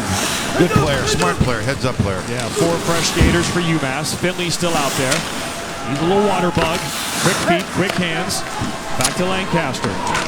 There's Mitchell. Yeah, he's back out there. Block shot. It's good to see, though. Yep. Quinn Kesnick, our ringside reporter, has a report on the whistle with more. Here comes Philly again to keep running the same play. He's still out there. McCarr's out there, and he clears it. Smart changes. UMass playing a smart game. Yes, in some ways, when you're killing a penalty, it kind of simplifies things. Yes, it does. You're battling, you're scratching. Your jobs are detailed very, very quickly, what you can do and what you can't do. 3 more fresh skaters after that clear. Quick shift for McCarr. Philip Laganoff is out there. Boeing's back out there again, number 22. He's kind of a veteran presence. 24 years old. Good play. Shot wide. Retrieved nicely by Cole Gutman. Safely. Saucer pass. What a nice save and a good slap shot.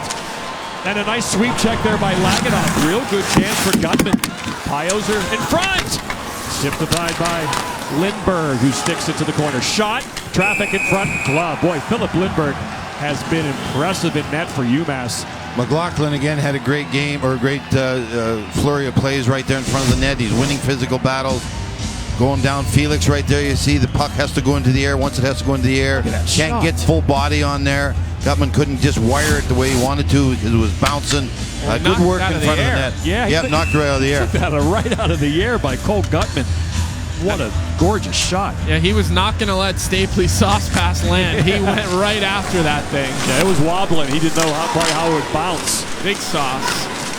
Lancaster turns and fires, but it gets blocked. UMass trying to survive this period. Keep the 2-goal lead. They'll be shorthanded to start the third period. Lucas Savages to Finley. Boy, Finley's been out there a long time.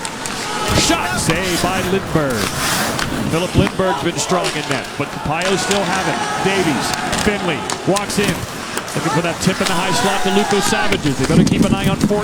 And that should do it for the second period. We've had 3 5-minute majors with 3 game misconducts that have really set the tone for this game. And you can see Mario Ferraro. He's almost celebrating like they won the game. Philip Lindbergh is saving their hide. 4 goals in the first period, none in the second. So let's go back to that first if you're just joining us here on ESPN2. Well, right here, there's a play in front of the net. McLaughlin stumbling in there, diving. He's making saves. The puck finally is elevated. It goes over Trevino's goal right here. Pritchard shoots it, chapped in front of the net. Right here, Chafee ends up with it. Good puck moving and high, goes side to side. And there's that quick wrist shot. Your goaltender was done. He couldn't move anymore. He just couldn't win a battle to the far side. And then Leonard finishes off the score. That was a wicked wrister, man. That thing had some torque on it. 2 5-on-3s and 1 5-on-4 power play goals. Quinn Kesnick. Bobby, you lose Nico in the first period. You lose Mitchell in the second period. What's important now in terms of continuing on without 2 of your better players? They're both leaders, but we got to lead as a team. Every player here has to lead right now. Losing our captain is a big part, but we need to keep going here. Considering where you've come from and what's at stake right now, how would you describe this next 20 minutes? It's crucial. We need to make sure we're playing detailed game. Just everything we're doing, need to chip pucks out, get it in, and no turnovers. The details. Yeah. Thanks. John Brickley standing by upstairs with our intermission report. Quint, UMass is 23-0 when leading after the second period. Which team is going to face Minnesota Duluth in the championship game? The Bulldogs. We'll take a look at the highlights of the win over Providence.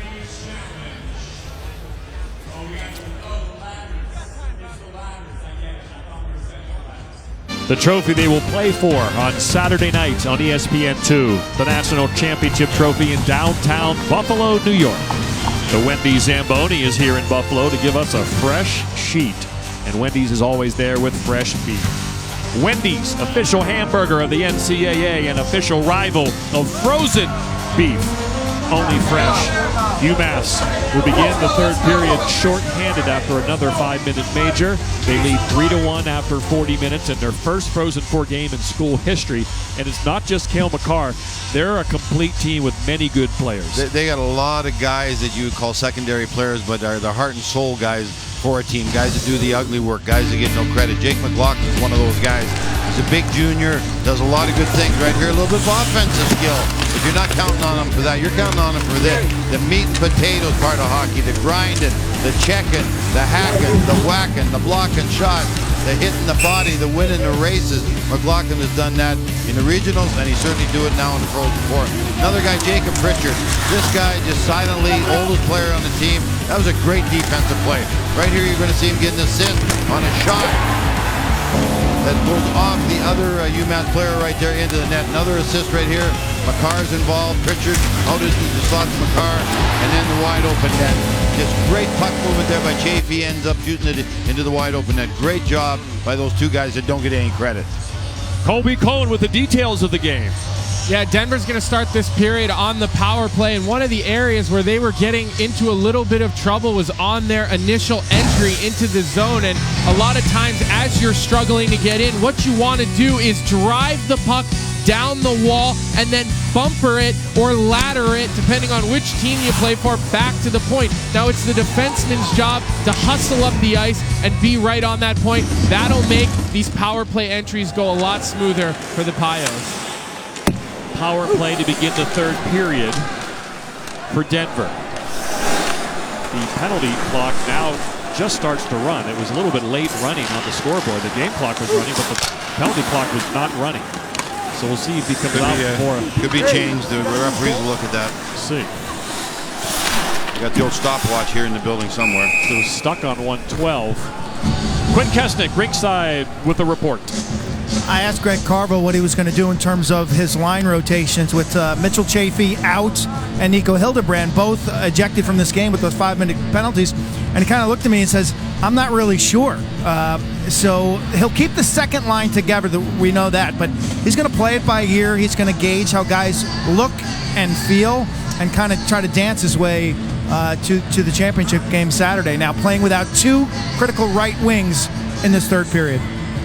They have adjusted the scoreboard now. It was frozen. Good eyes, Butchie. Good eyes. Now it's at 45 seconds. He's got both those contacts in, Barry. Not just one. They're in the wrong eye, though. He's got them both in, but they're in the wrong eyes. One contact pregame, so I can read and see in distance, but two for the game. And he's driving home after the final game. I'll have two contacts in for the drive. Won't be on that road. You got that private jet right back to Tampa, Barry. Oh, I wish, baby, I wish. Southwest middle seat. Jake Cadet. Gretz will send one for you. Back by the bathroom. Power play for Denver. They need a quick one here. Make this a one-goal game. Pass in front. Stopped there by Jake Suter. Denver. Fresh sheet of ice. Try to tuck one in here. Make it a one-goal game. They've outshot UMass in this game. There's McLaughlin. Barry just talked about him. Strong on the wall. Gaudette trying to chip that, chasing for a breakaway.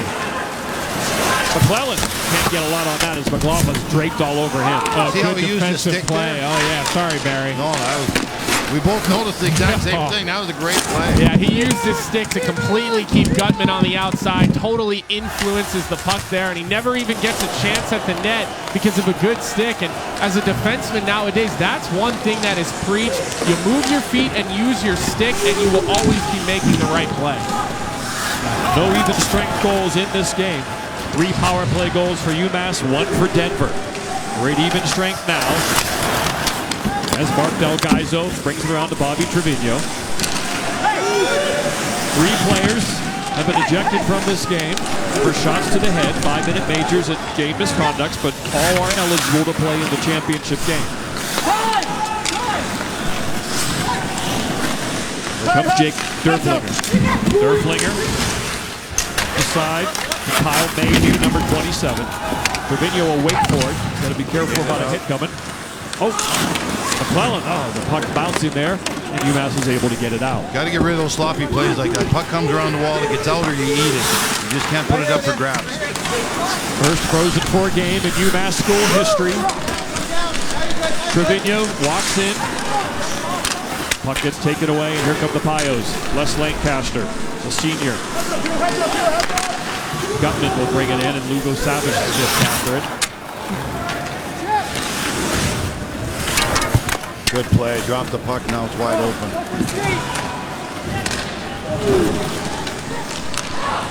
Jack Suter chips and chases as Michael Davies takes it. Swift skating defenseman for the Denver Pioneers.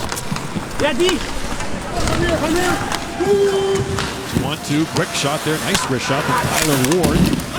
Steered aside by Philip Lindbergh, who's been very sharp in this game. Quick reflexes. You can see his focus is very strong, confident as well. Only one has gotten by him the entire NCAA tournament. He was great in the regionals too, John. And it was a crazy goal in front of him. Yep. 2 shutouts in the regionals in Manchester. Can't do much better than that. Hit from behind, another power play for Denver. What is going on out here? Probably be a 2-minute boarding penalty coming up, or maybe a cross-check. And Jake Gaudette, who's the center of that first line. Beer, he's hit. Oh, he takes a He stick takes high. an elbow. So I saw a screen elbow. Yeah, that came from the Denver bench. I think they saw the same thing we did. I thought that was the official who verbally was saying another penalty was coming up. Where's the discipline with these two teams? It's crazy. Right here, the battle in the corner. I guess Little push into the boards, head first. Yeah, you can't do that. I guess he thought he got him on his right hip there, kind of on the side, on his oblique area. But that's kind of a dangerous hit with the head. It was dangerous. It wasn't vicious, though. It wasn't, you know. So obviously that's a 2-minute minor. If it was vicious, you could have got another 5-minute major. Oh, a great chance for Denver to breathe a little life back into their bench, and it's going to start with this face-off. Luco Savages and the other winger, they need to get in and help on these draws because they are losing too many. Well, they helped there. Luco Savages got a great jump to get in there, but it's cleared by Mitchell, and UMass will be able to change their D-men. Just Makar, actually. McLaughlin will come back out. He's been playing some heavy minutes here. He plays the defensive minutes, man. He's out there banging and grinding. The Savages, he's dangerous, passing the slot. Good stick work there by number 8, Bobby Trevino. Trevino right there. He's in the shooting lane. He got in the way, deflected it out. Finley back in. McClellan enters the zone as well. Block. Good stick work by UMass in this game. Puck in front behind the net. McClellan to Finley. Finley walks in, sends it across. One-timer, never got there. Fundamentals, John. UMass is great with fundamentals. Then they pass in front to look for Luco Savages, but the Minutemen doing a good job. Sticks in the passing lanes again. They're marking him up between the hash marks. Colin Felix will try to get it out, and he does. Makes his way down the ice halfway, more than halfway done with this penalty kill. The first 5 minutes are about to go as Suter's going to go for a skate. Send it all the way back to Makar. Makar go all the way back on net. Just wide. He's out there with Ferraro, so it's Ferraro and Makar in the back end. That's a good skating D, man. Yeah. That's a good skating D. 23 shots for Denver, 17 for UMass. Makar, so strong with those wrist shots. He's got a wicked wrister, John. You're going to be saying wicked wrister for many years. It's a good skill to have when you're a defenseman trying to kill a penalty. Get her up in that glass. No one wants to get in the way. Stapley behind the Staub. Ferraro will backhand it into his own bench.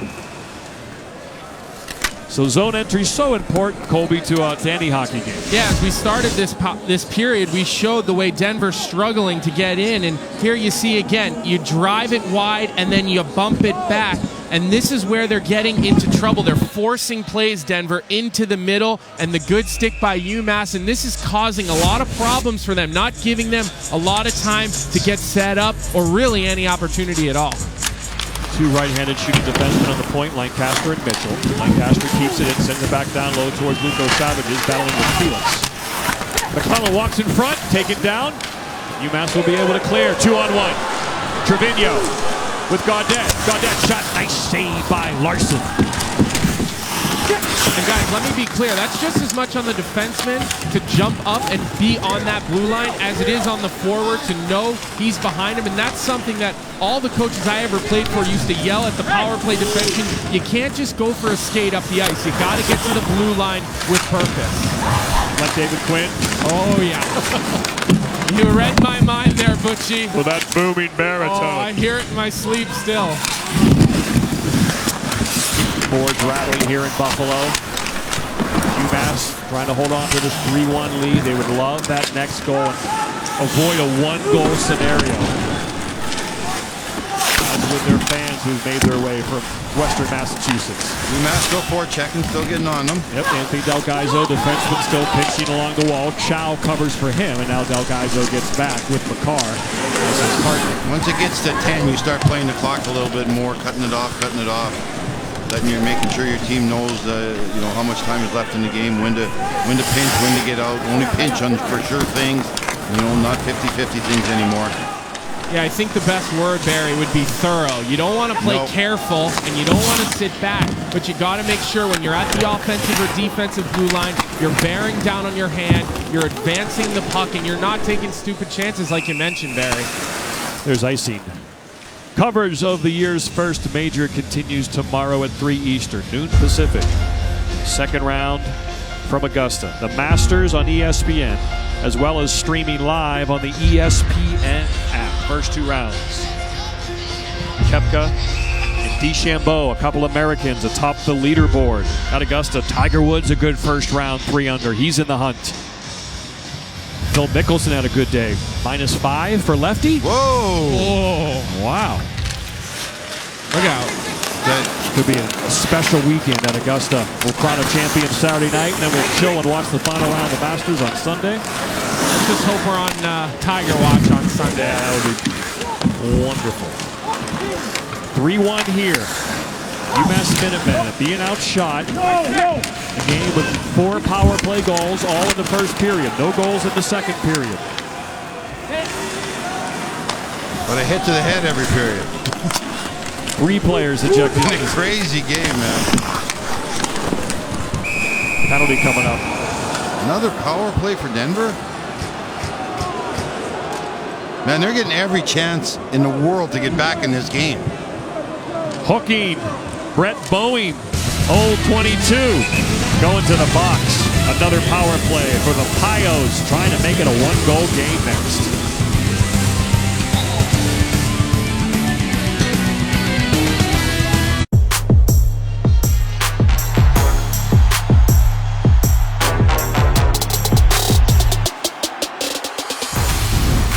Lomachenko, Krola, Friday night. Holloway, Poirier, Saturday night. Both title fights exclusively on ESPN+. Start your free trial today by downloading the ESPN app or visiting ESPNplus.com. Final of game number 1 was 4-1 Minnesota Duluth. This game is 3-1 UMass, but Brett Boeing's in the box, and Denver has another power play to try to make this a 1-goal game. And Boeing's one of them, their best penalty killers also, so it's a double whammy. He was really effective during their last 5-minute penalty they had to kill. Denver starting with Finley up on the right point and Lancaster down on the left, so they'll look to rotate that. Mitchell to the middle if they can get this draw. Mitchell trying to go to the middle. He's cut off. Wrist shot over the head of the UMass net. Handed by Lindbergh. Shot in front. Lucas Savages finally has a good chance in front of Makar. Yeah, that's right where he scores his goal, Butchie. Yeah, he got on the other side of Makar and had a pretty good shot. He wasn't kind of tight. Didn't have much to deal with those big pads of Lindbergh hitting the ice. Lucas Savages. Back to Mitchell. Mitchell walking on a right-handed shot. 5 of them. Oh, what a redirection in the save by Lindbergh. That was a great save. Wow. Lucas Savage is coming to life here. Wrist shot just wide. The Pios are buzzing here in the third period. Can't miss the net in that scenario. You got to hit part of the net to at least get rebounds. See if Greg Carville might use a timeout soon to try to get his boys refocused after they kill this penalty. I think he might have learned something by Nate right there in the previous game. Yeah, it worked there. Yeah, did it ever work there? McLaughlin gets it out. Halfway done on the power play. Trevino really hard on the puck. Yeah, he's fired up. Trevino fired out. Up. All over Olachevsky as Denver tries to get things established in the offensive end for this power play. It's coming to a conclusion. Ferraro, Makar out there. Strong along the wall. Points are open, and the point is open. Shot, tip, open in front. Staub, cool little play. Olashevsky, the first tip, and then Staub was behind all in front of the net. Staub tried to curl and drag that back to his forehand. He just wasn't able to pick up the puck. Definitely knew what to do with it. He just couldn't find the grip onto his stick. Power play coming to an end. Let's go UMass chance here in Buffalo, trying to get their boys to finish the job here. Davies, one-timer right into the gut of Lindbergh. Boy, Jared Lucas Savages, Colby had a couple of grade A chances. Yeah, this Denver power play starting to put the momentum their way, and the pass right out in front to Jared Luco Savages, the former MVP of the Frozen Four a couple of years ago, and that's his look right there. And you know, let's show you another entry, and this is what I was talking about right there. He drives the puck in deep, and he bumps it, ladders it right back to Mitchell, and then Mitchell with a great heads-up play. It's the best play I've seen out of Ian Mitchell today, and that was Denver, one of their best looks. So they're finally listening to what I'm preaching here, Barry, about entering the zone. Well, if they keep taking penalties, they're going to get a lot more chance to practice. So you kill it off, get the group back there, start playing 5-on-5 for the rest of this period. Even strength. 5-on-5. UMass survives yet another shorthanded situation. Just stay out of the penalty box. That's all they have to do. Big hard hit for Virginia. That little guy throws his body around number 8. He is marking Davies at the point here, not letting him get the puck. Almost like a true man-to-man. Shot! Score! One-goal game. Cole Gutman, his 13th goal of the year, and the freshman at long last. Denver is back in this semifinal game. Well, he's a right-handed shot, walking on the top of the circles. He's right in his power wheelhouse right there. Nobody was near him, and he just unleashed a wicked wrist shot up high into the net. Just a case of winning battles. We talked about the penalties, staying out of the penalty box. Great job. You're going to see the puck end up now. It's going to go right. He's walking on top of the circle. A little bit of a screen. You see the goaltender find the puck. He never did pick it up until it basically went by his ear. Yeah, Lindbergh never saw that one, but you got to give a little bit of credit to Tyler Ward, the freshman, who carried that puck up the wall and makes that play with one hand before Gutman grabs it. But now all of a sudden, a lot of life back in this Denver, on this Denver bench. And now we got ourselves a hockey game here, guys. Jake Derflinger, the sophomore from Walnut Creek, provided the screen. McCarr cheats up top, but now we got an odd man rush the other way. Gutman again walks in. McClellan shot save. Holy shnikes. Here come the Pioneers. UMass are wearing heels right now because they're back on them. I can guarantee you. They're just not even aggressive in the neutral zone. They could use a TV timeout. They're going to get one here, and Greg Carvel could do some coaching in a one-goal game. In a draft rocking with playmakers, teams in need of a quarterback are seeking a hit maker. And these three are making everyone listen. The NFL Draft begins April 25th on ESPN and ABC.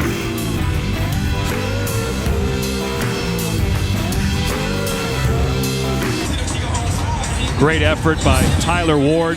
Good screen by Jake Derflinger. And Cole Gutman has made it a one-goal game. Yeah, it was great work on the circle. You're going to see a lot of hunt for the puck right here. Good battle behind the net. Now you're going to see puck go up the blue line. It goes into Gutfield right here. And that's just a wicked wrist shot. Goaltender was looking for it, Colby. He just couldn't pick it up through that maze of arms and legs in front of him, but great play in the corner. Yeah, sometimes you're worried about a guy like Ferraro trying to play goaltender. They always say if you're going to stand in front of the net, you got to get the full piece of the puck, and that one comes back to harm UMass because he was the best screen on Lindbergh. Here comes McCarr trying to skate out himself. This is where McCarr has to take over this game. Yeah, he's been quiet in very the last quiet. minutes, hasn't he, Barry? Very quiet. He hasn't been himself. Like I said, he was in a different frame of mind, it seemed, early in the game. But this is where the best player in the game has to take it over. They've been shorthanded much of the period. That's kind of certainly messed up their offensive flow. They certainly could use a power play at this point. It's been a while for them. Or at least, if not a power play, just don't give Denver one. That's step one for sure. Yeah, just don't give Denver any more chance. Trevino chips it, chases it in. UMass is now just over 8 minutes. Knuckle puck sits in front of the net. Pritchard's going to get it. He's going to throw back towards the net, wide. McLaughlin pinches hard at the wall. Sniffing out there center ice, looking for a breakaway was Derflinger. As Staub brings it in now. Under 8 minutes to go. The winner to play Minnesota Duluth Saturday night for the national championship in Buffalo on ESPN2. Trevino needs to change. He'll get it deep. Right in front of Colby Cohen. He'll turn and go to the bench. Let's see if they start playing Makar a little bit more as the game goes on. 7 minutes left. I think they're a little too careful. They've been sitting back. We said at the beginning of the period, thorough, but not too careful. And, you know, you've seen UMass really just sit back and let Denver bring it all to them, and they've taken some penalties. So you're right. They need to get their foot back on the gas and try to finish this thing out for the next 7.5 minutes. Of course, one issue is, too, they're missing two of their best forwards. Nico Hildebrand and Mitchell Chafee aren't in the game. They're out with the game misconduct. So they missed those two players, which provided a push late in the game. But now we're approaching the 7-minute mark. Open in front. Larson covers. Gets the whistle. Larson didn't like that one. He slashed. Who took that puck to the net for UMass? That was tough for me to see. Goddead, yeah. Larson did not like that one. As soon as he covered that thing up, guys, I had a good sight line on it. He whacked him right on the hands, and we'll take a look at it right here. And this is what you got to do if you're UMass. You got to start grinding again, and Gaudette takes it to the net, and then the whack right there, and then watch him right there. He did not like that. Puck was in the general vicinity. So a different line here. Suter centers Bowie and Leonard. Greg Carvel's had to kind of obviously move lines around because two of his forwards on line 1 and line 3 Suter and Boeing are centers usually. Both centers, yep. So Boeing will move to the wing. Suter's a little better skater. That's offside at the line. The one thing late in the game, if you're going to start having two centers on every line, at least you're going to be able, if you get thrown out of a draw, you're going to have two centers out there to win draws in your zone. So that's a little bit of a silver lining. He's also down two wingers, so he needs to. Well, it's very simple. Then you just go down to two lines. There's not a lot of options. It makes it simple on you, eh, Coach? You only got 9 players. You only got 3 lines. Boeing took that face-off for some reason. Maybe he's on the left side, and Suter would take the face-offs on the right side of the ring. UMass, as Barry mentioned, going 1 minute at a time. Here comes Makar. High off the glass, just a safe play. But they still got to be aggressive. You can't sit on it for 8 minutes or 7 minutes. It's just too long. Although we saw Duluth do it. Pritchard gets it in. Duluth still seems like they're in control when they start to play a little more conservative, though. Because it's such a style of play for them. Hard shot and a glove save. And Olachevsky with a nice wrist shot. Yeah, they're still so big and physical that they're really able to make it challenging on you in the neutral zone. That's UMD we're talking about, who advanced earlier to the national championship, and they await the winner of this game. But you're right, Barry. UMass really just seems passive.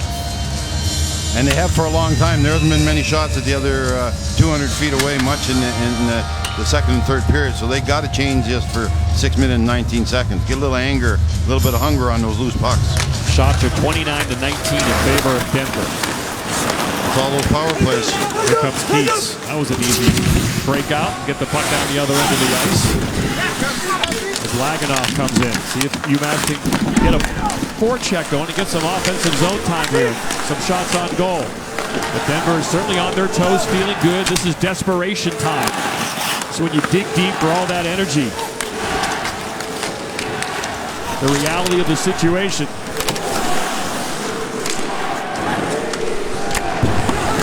Lindbergh behind the net. UMass now under 6 minutes to go. Plenty of room. David Carl yelling, go at him. He wants his forwards going behind the net right after UMass D as they're setting up in that control breakout. Attack, attack, attack. What's the difference? Get on them right away. Save some seconds, save some seconds. High in the air. Behind it. No one knows where it is. No forward knows where it is. Puck's behind the net. They think it's on the boards. So Lindbergh will go play it, but I don't know why they blew a whistle. Why did he play it? I think the rest must have lost sight of it too, but it looked like the official on my side, guys, had it. I've seen a lot of things, but nobody in the ice knew where the puck was except the goaltender. I'm surprised no one could see that. It wasn't that weird of a situation. No, it went up, and then it just went in the corner. Did you guys have sight on that? Yeah. We saw it the whole way. See, I was watching at the far boards. I thought it was over in that kind of scrum, maybe caught up in someone's pants. No, we saw right away that it ended up in that corner. The goalie saw it too. Yeah, it's interesting. As it got rimmed around up towards the point. See, that's... And then right there, the simple turnaround shot, and the puck just was fluttering towards the net. Really, that's unfair to UMass. Our camera guy saw it. He's got a little lens. Yeah, we're right on it. Yeah, but he's got eyes like a hawk. Yeah, true. Man, he can see anything. He can see a rabbit going across the desert. So they'll do the face-off at center ice. David Carl's like, why not in the defensive end? Barry, do they have rabbits in the desert? They got tons of rabbits in the desert. Where do you think they all go? Okay. They're looking for warm weather, huh? They come to Buffalo, They don't come to Buffalo. No rabbits in Buffalo. Denver's been good on face-offs, 28-17 they lead. And they win another one. They get it back behind Lindbergh. 5 minutes to go now. Can UMass survive in regulation here? Can Denver tie it up and maybe force overtime? Michael Davis, great play in the corner, John. You mentioned his name a ton tonight. He's been good. He's been very good. Chow. Again, Chow out there, deep in the zone. UMass just cannot keep the puck in the Denver end. Now they keep it in there. Gaudette dumps it, knocks down a man, goes, changes. Chow pursues. It's along the boards. Weird change by Denver, and so UMass is able to enter. The defenseman Delgaizo, gloves by Larson, and good job by his brother Anthony Delgaizo to force the faceoff. 4:26 to the championship game for Mark Delgaizo and the UMass Minutemen in Buffalo, New York.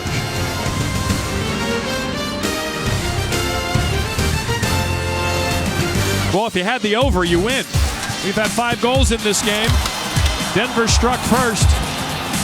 They gave it to Staub, thought it was Olachevsky, and then back comes UMass with power play goals from Trevino and Chafee and Leonard to make it 3-1.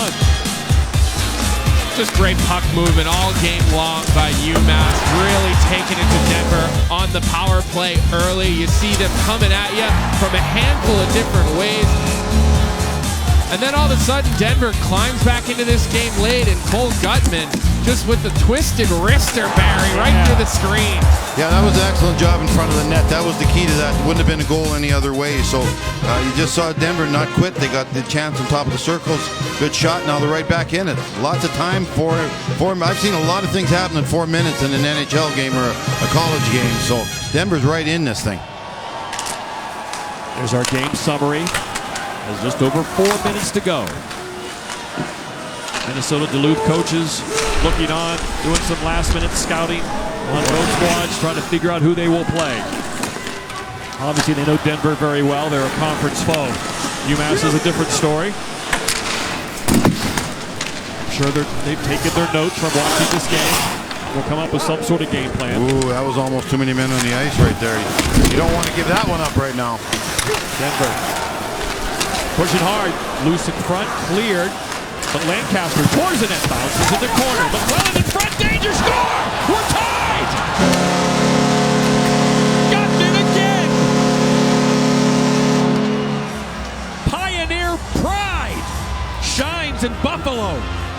John, you can see this coming. We've been talking about it for basically a couple periods right now. You had UMass doing stupid things, taking bad penalties, giving that power play a chance to get involved. And finally, they scored the second one, Gutman did. Now he gets rewarded with the third one. He's had a heck of a last couple periods. He's been one of the best players on the ice, and now he's getting rewarded. Just wins a battle. Nobody takes him. You got people beside him, but no one's doing their job. So all the things that UMass used to do so well fundamentally, they've sort of gotten away from it. And Tyson McClellan, he gets shifted up to the first line with the absence of Peterson, and he makes a big-time play for his team. I know his dad is going to be happy to see that play out of him. All the momentum on Denver's side. They are feeling good. They are confident, proud. UMass on their heels. Now they just gotta hope they can get to overtime. And we haven't said Cale Makar's name in about 10 minutes, and that does not bode well for the UMass Minutemen. Pritchard. Shot to the head. How do you not call that one after you've called everything all game? Here comes Mitchell. UMass needs to settle down. They still have their timeout, and they have plenty of TV timeouts to talk to the team and try to get them ready. If we go to overtime, they give you another timeout, so you could use one now. You don't have to save one for overtime. You could just see that coming a mile away. UMass wasn't playing, and Denver continued to attack. Do we have a regulation hero, or will we go to overtime? Delgaiso trying to make matters in his own hands. Behind that is Keats. Keats trying to cycle. He does. Comes in front. Bowie turns in front. Shot saved by Larson. Holy shnikes, Delgaiso had a chance to take the lead. It's one of his best saves of the game. He was moving really crisp there. And both teams are playing on the edge, risky penalties right now. Become really competitive and contentious. Felix hard into the boards. Back to the point, but right to Denver. Felix gets it again out there with McLaughlin. Great pressure by McClellan. He's had a strong game on the top line. McLaughlin tries to get it up to Child. Too far. This is icing. Denver's going to have an offensive zone face-off with 150. Once again, here's that hit by Bobby Trevino. Well, we all looked at it at the same moment. Oh my God, that's the worst one.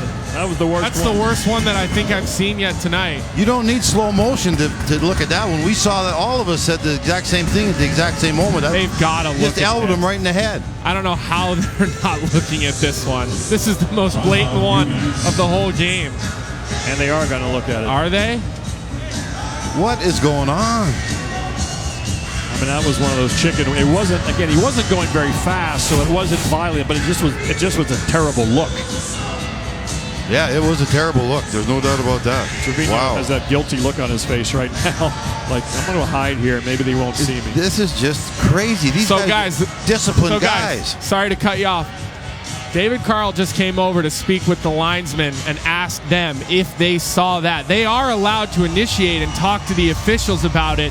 And then he did skate over to talk to the referees. Now the referees are over there meeting with Tyson McClellan. But I'll tell you what, if they don't take a look at this one, then that is a major missed opportunity. They've given these guys the tools to go back. We've even seen them go back and look at these. So, you know, they might be calling this based on the clock. And I got to tell you, that's not a good look. I'm not usually one to pick on the officials, but that's not a good look. No, that's an elbow to the head. There's no other way of sugarcoating it. It's just an elbow to the head. Well, let's play hockey. Oh, boy. I would be furious if I was Denver right now. Yeah, he's handling it very well. After all the stuff that's been called, to let that slide at this point of the game. Wow. Well, after that icing, UMass has had plenty of time to rest. I don't know what the issue is. These discussions shouldn't take that long. 1:50 to go. Denver with 2 third-period goals. UMass has really lost their rhythm and their flow with their penalties. They've had very few offensive chances, and now they're just trying to survive. They'd probably take getting to overtime right now. They'd probably take it. Yeah, we'll walk off. We'll go in the locker room. Forget the last 150. There's been so many crazy plays and undisciplined penalties in this game, and it hasn't been a physical game whatsoever. It's just been wacko. Face off one by Leonard, the winger. McCarr loses it though, and here comes Denver with control. Back behind the net. McCarr, nice play there. He'll try to skate it. He'll smack it high off the glass. Quick glove it. I see Mike Gutman's had a real strong game with 3 points. McCarr's got to make a stronger play there. That's either got to be on your horse and get that thing out, or make sure you lift that high enough. There's no rule in college that you can't shoot it out of play, so you've got to use the glass to get that thing up and out. Ferraro and McCarr aren't normally a pair, but they are right now for Greg Carvel. We'll watch and see if they've cut down to 4D, something like that. See if UMass can regroup, because it's all Pioneers right now. They're feeling good. Jake Derflinger provided the screen on the first Gutman goal. Out there now. Trying to use his body to block that wrap around. Richard gets it out. The puck's back in. Under a minute to go in regulation. Overtime is looming in Buffalo in this semifinal matchup. Face-off will be at center ice as that goes into the Denver bench. 45.2 to go. Well, of course we got overtime on one of these games, guys. We thought it smelled like it. Didn't think so when this period began. Greg Carvel and the Minutemen were in control, 3-1. They just were unable to get that fourth goal we talked about that would have put this game away. Finley gets in there. All those wingers are beating UMass to every faceoff. Hold on! It's hard to turn good play on and off when you hadn't done it for over a period and all of a sudden you decide that you've got to start playing again. It comes back to haunt you, which certainly did tonight. That was a piece of it. UMass could have taken advantage of. Just wide of Lindbergh. Denver with one final push to try to win this in regulation. Finley, shot! Saved by Lindbergh. Stapley with it. Davies, the defenseman, is feeling it. Behind the net. Stops. Fielding wants it. Shot. Side of the net. Wraparound attempt. Bothered whistle blows. With 2.5 to go. Denver players couldn't get any meat on the puck, any weight. They just kept fanning on it. Good job of stick-on-stick down in front of the net by UMass. But Denver did have complete control of it. They just weren't able to get much onto the shot. This puck gets through Philip Lindbergh and almost finds the back of the net. Look at this angle. Oh, they put time back on the clock, guys. It's back to 5 seconds. It was originally at 2, and now it's back up to 5. All right. This one's just not getting much on it. Yeah, it's enough time here. 5 seconds. No doubt. Enough time. They're trying to win this on the backhand. That's Cole Gutman trying to cap off an amazing third period. Real good job by Child. We're going to go to overtime. Yeah, good face-off win there by Sutter. The national semifinal game will go to overtime. That man right there, Cole Gutman, with a big third period. 2 goals to force overtime. The freshman from Los Angeles, California. Well, the one that got them going was this one. There was a second goal. We made it 3-2. Gutman just comes walking across. Good wrist shot right through traffic. Nobody can pick it up. Goaltender's baseman stopping everything he can. And right here from behind the net, in front, Gutman wins the battle. There's people beside him. They're not strong enough on the stick. And we got us a tie ball game, Johnny. OT. Overtime in Buffalo. That means John Brickley, Sean Richland, and Dave Starman also working overtime. Bucci, the night is young in Buffalo. We'll head to overtime, but first we'll take a look back as well to Minnesota Duluth's distance traveled back to the national championship game.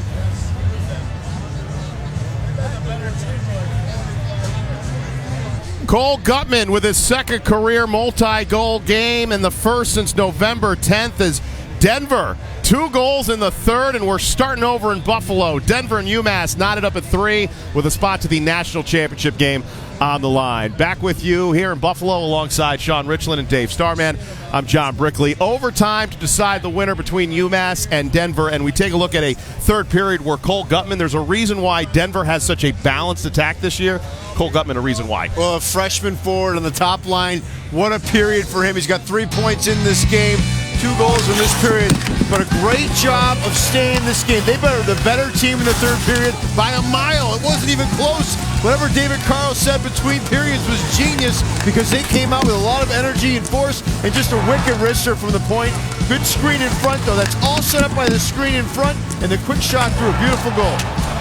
Let's look at the third period in contrast with the rest of the game. UMass came out, scored 3 goals on a power play, 5-on-4, 5-on-3, 5-on-4. This game, 5-on-5, it's been a fairly even game. And Larson has put it together and recovered from a really bad first period. So everybody's talking about, oh, they're surprised Denver got this game to 3-3. 5-on-5, they've been as good, if not better, through stretches of the game than UMass has, and their hard work finally paid off for them as they went down the stretch. So when you're talking about shocking that we're here in overtime, I'm not so sure it's that shocking now that the game's been played a bit more 5-on-5. Cole Gutman, a 6th-round pick. Welcome back to Buffalo, New York. We are in overtime with a trip to the national championship on the line. Denver and UMass. All the momentum with the Pioneers. They are feeling confident and on their toes. You got to think, Barry, they would be the favorite right now. UMass seems like they're playing a little bit scared.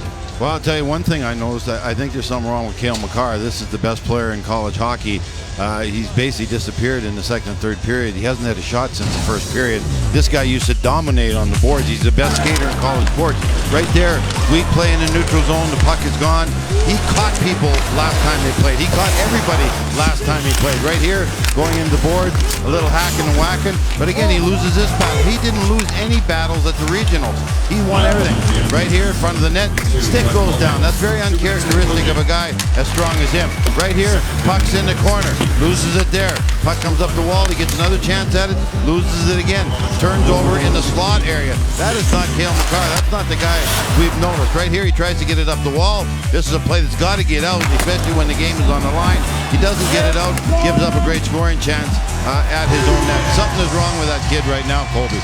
Yeah, it was not a characteristically strong period. We're used to talking about all the plays that he's making as overtime gets underway. UMass is going to need the best player in college hockey to step his game up. Trevino to Pritchard out there to start the overtime for the UMass Minutemen. Trevino back to the point. Del Gaizo, quick shot, tipped, saved by Larson, taken down. UMass wants a penalty. They don't get it. Hand pass. But a hand pass is called. The whistle was blown. Really, it would be hard to call a penalty right now with all the stuff that's gone on, especially that elbow in the third period. Yes, especially after that there. I mean, you really can't call, but a nice deflection in the slot, and Larson doing a nice job of getting out and being square. It's not the pretty ones that go in. Colby, that's exactly what I was going to say. The uglier the better, the greasier the better. Those are the ones that go in. Shot loose, cleared in front. Nice face-off win by Jack Suter. I think Butchie called it the overtime muffin. Is that the term you used earlier? Taking shots at me from up there in the booth there, Butch? It began as a clapper, but it wasn't your fault the guy deflected it. But hey, we are in a Butch Gross overtime challenge right now, aren't we? So you got to get your picks in and see who's going to win that fresh swag from Butchie. And the Brotherhood Twitter feed anybody but Colby Cohen. Oh, come on. The boys down in Miami. They love you. It's good. And you had a good jab back. We're friends now, you know? You're asking for one more year of eligibility to go help the boys in Oxford. Hey, it's a great spot there in Oxford. They got a great facility now. They got a great campus. So new coach Chris Bergeron taking over, the alum who goes from Bowling Green to Miami to be the head coach. So the face-off in the Denver zone. Face-off's very important. Denver has dominated. Stapley and Gutman have had a great night on the dot. Won 17 times, but UMass wins it. Makar's out there. That's Del Gaizo's shot. Never got there. That thing had eyes, guys. I had a great sight line on that. It was a couple inches off the ice, and I could see a little daylight from this angle. Kept in by the Pioneers. So we'll see if UMass can regroup and start taking it to Denver. 2 third-period goals for Denver is forced overtime. The winner plays Minnesota Duluth in the national championship game on Saturday. Makar again tries to do it himself a bit, skating up the ice, does get it in deep. Davies, nice play to Luco Savages. Here come the Pios. Luco Savages, ultra competitor. Ooh, tried the short side high shot. Lancaster can't keep it in. It comes back to Davies. They know it's there. We talked about that room up by the ear of the goaltender. The snipers shoot for that. The guys that are goal scorers know that's there, and they want it. This is going to be icing. This reminder, coverage of the NCAA championships continues with the NCAA Men's Ice Hockey Championship, Saturday 8 right here on ESPN2. For more information, visit ncaa.com, your home of 90 NCAA championships. And that's the look of the UMass Minutemen fan base right there. Concerned, nervous. They're not feeling good right now. A lot different than it looked a couple hours ago when they were up 3-1 with everything going their way. They are looking for a sudden and shocking win here to make them feel better. Denver has all the confidence. They're feeling good with their 2 late goals. Play a tough schedule all year long. They're built for these types of games in the NCHC. What a conference that is. Those games are a battle every single night. There is no bottom feeders. In front now. Here comes Denver. UMass got to stay organized defensively. Nice stick work there by Boeing, and it goes into the net. Face-off will be in front of Philip Lindbergh. And obviously now draws are going to be, if you got plays on draws, you'll see them being used by teams. Certain teams have certain plays. If they win it on one side or win it on the other side, opening up, hitting the defenseman for a one-timer on the far side of the ring, things like that. So you'll start seeing, because draws are becoming more important as the minutes go by here. So guys, important to note, in overtime, the coaches get another timeout. They get one. No matter how many overtimes, they get one now for the rest of overtime. That's a rule change this year for the NCAA hockey. Right, neither coach used one in regulation. Had they would have got one here for overtime. You don't have two, you don't get an additional one, but like Colby said, one overtime, and if you happen to go to a double overtime and you use it in the first one, that's it. You don't get one anymore. Chow, here comes Chow with Bowie. Chow cuts to the middle, but nice stick work by Michael Davies.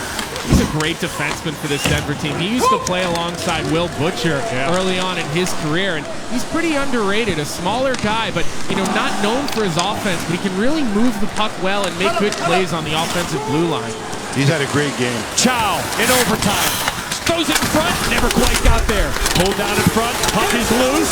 Larson tries to get at it, can't. Davies tries to help. All five Pios right around the net. Another whistle blows, another hand pass. This one's outside the zone. That was on UMass. Again, why would you do that? Good battle behind the net there. Good battle. Coaches are wondering what's going on. This is getting very frustrating, very angry in this building, man. Well, the officials have been a big part of this game in so many ways. That can make for a contentious relationship between coaches. That's a nice way to put it there, Butch. There's going to be something contentious at the end of this game. Look at these UMass. Whoa! What has happened? We had this game in the bag. Everybody was smiling. I mean, they were counting it. 3-1. That's the trouble. They were counting it.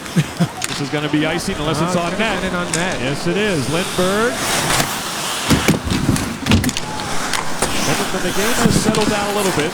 Ferraro, though, can't get it clear. Now they do. Keats gets it up. Del Gaizo.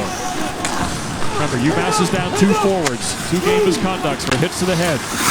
Denver's down 1. Ryan Barrow's gone. It's Mitchell Chafee and Nico Hildenbrand gone for UMass. And they're lucky Trevino's still in this game as well. Yep. They got away with one late. We need some people to step up here. It's time for the best players on each team to step up, take control of this game. Who's going to be the hero to score a goal they'll never forget? The rest of their hockey lives, the rest of their lives, to score the overtime goal to send your team to the national championship game. Center of your man cave, Johnny. Center of your man cave the rest of your life. Picture your mother in that goal. Pritchard knocking off in front. Trevino's there. McCarr, or right, that Felix, aggressive play to keep it in. McLaughlin, aggressive play. This is UMass hockey here. Blind pass in front. They give it right back to Denver. McLaughlin keeps it in. That would have been onside. Now it comes out. Ooh, 3 Pioneers go flying. UMass almost. Trevino breakaway. Getting back is McLaughlin. A great stick play on Tyson McClellan. Another great stick by McLaughlin. Barry, we've been showing good little plays by him all game, and he is not stopping in overtime. Him and Felix both have had strong games. Excellent job. Good stick work there by... You don't think of McLaughlin as a fast player, but he's a smart player. He uses his stick great. Colby and I showed that in the second period.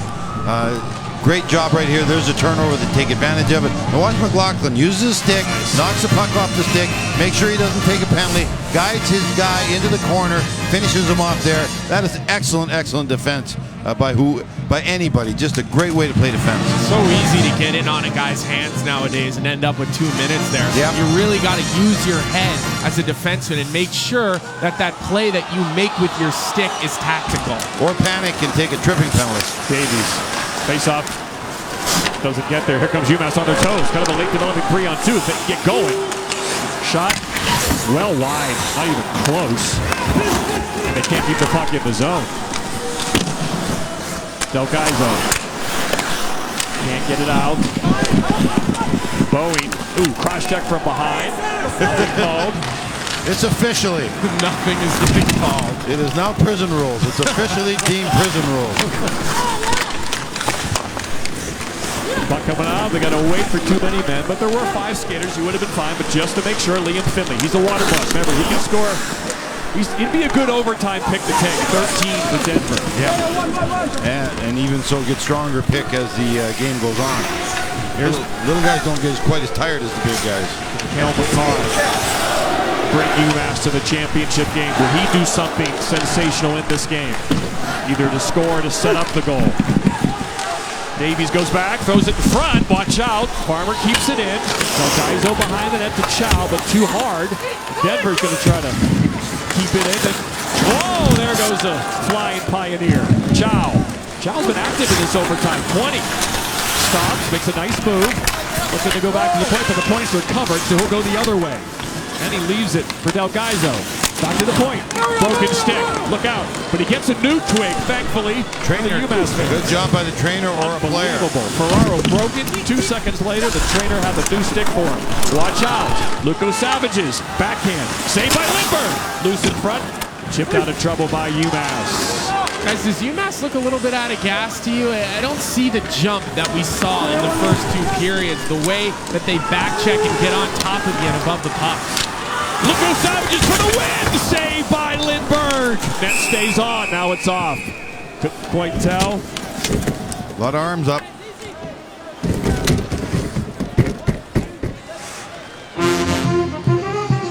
David Carl wants a tackling penalty right here.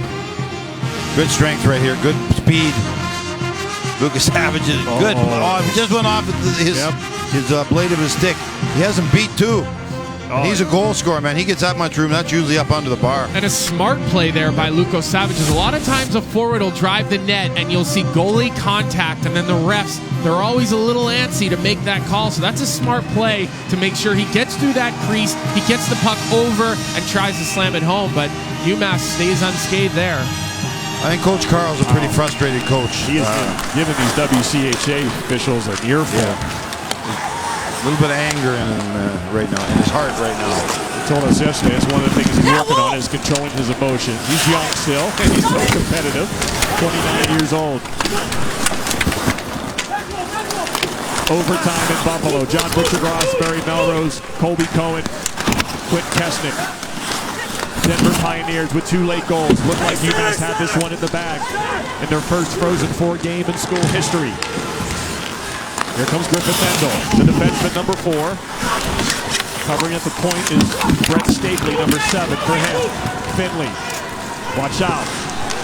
Oh, Slick has it. Slick in the blue line block. 2 fakes right there. Good job. Good coverage by UMass though. Nowhere to go with it. Nobody panicked. Everyone did the right thing. Stapley again. Careful. Gets beaten down low. Trevino loses man. Stapley gets hacked and whacked and pulled down. No penalty coming. Holy man. Pritchard in front of Colby. I can't see anything when they come over here, guys, because I'm ducking for cover. I'll need your eyes. Trevino gets hit high. Back up the Minutemen. Bowing's trying to find a man. He can't. There's no room there. That's just closed tight, the center part of this game right now. Lindbergh! Watch out. Luco Savage is back on the ice. Watch by Makar.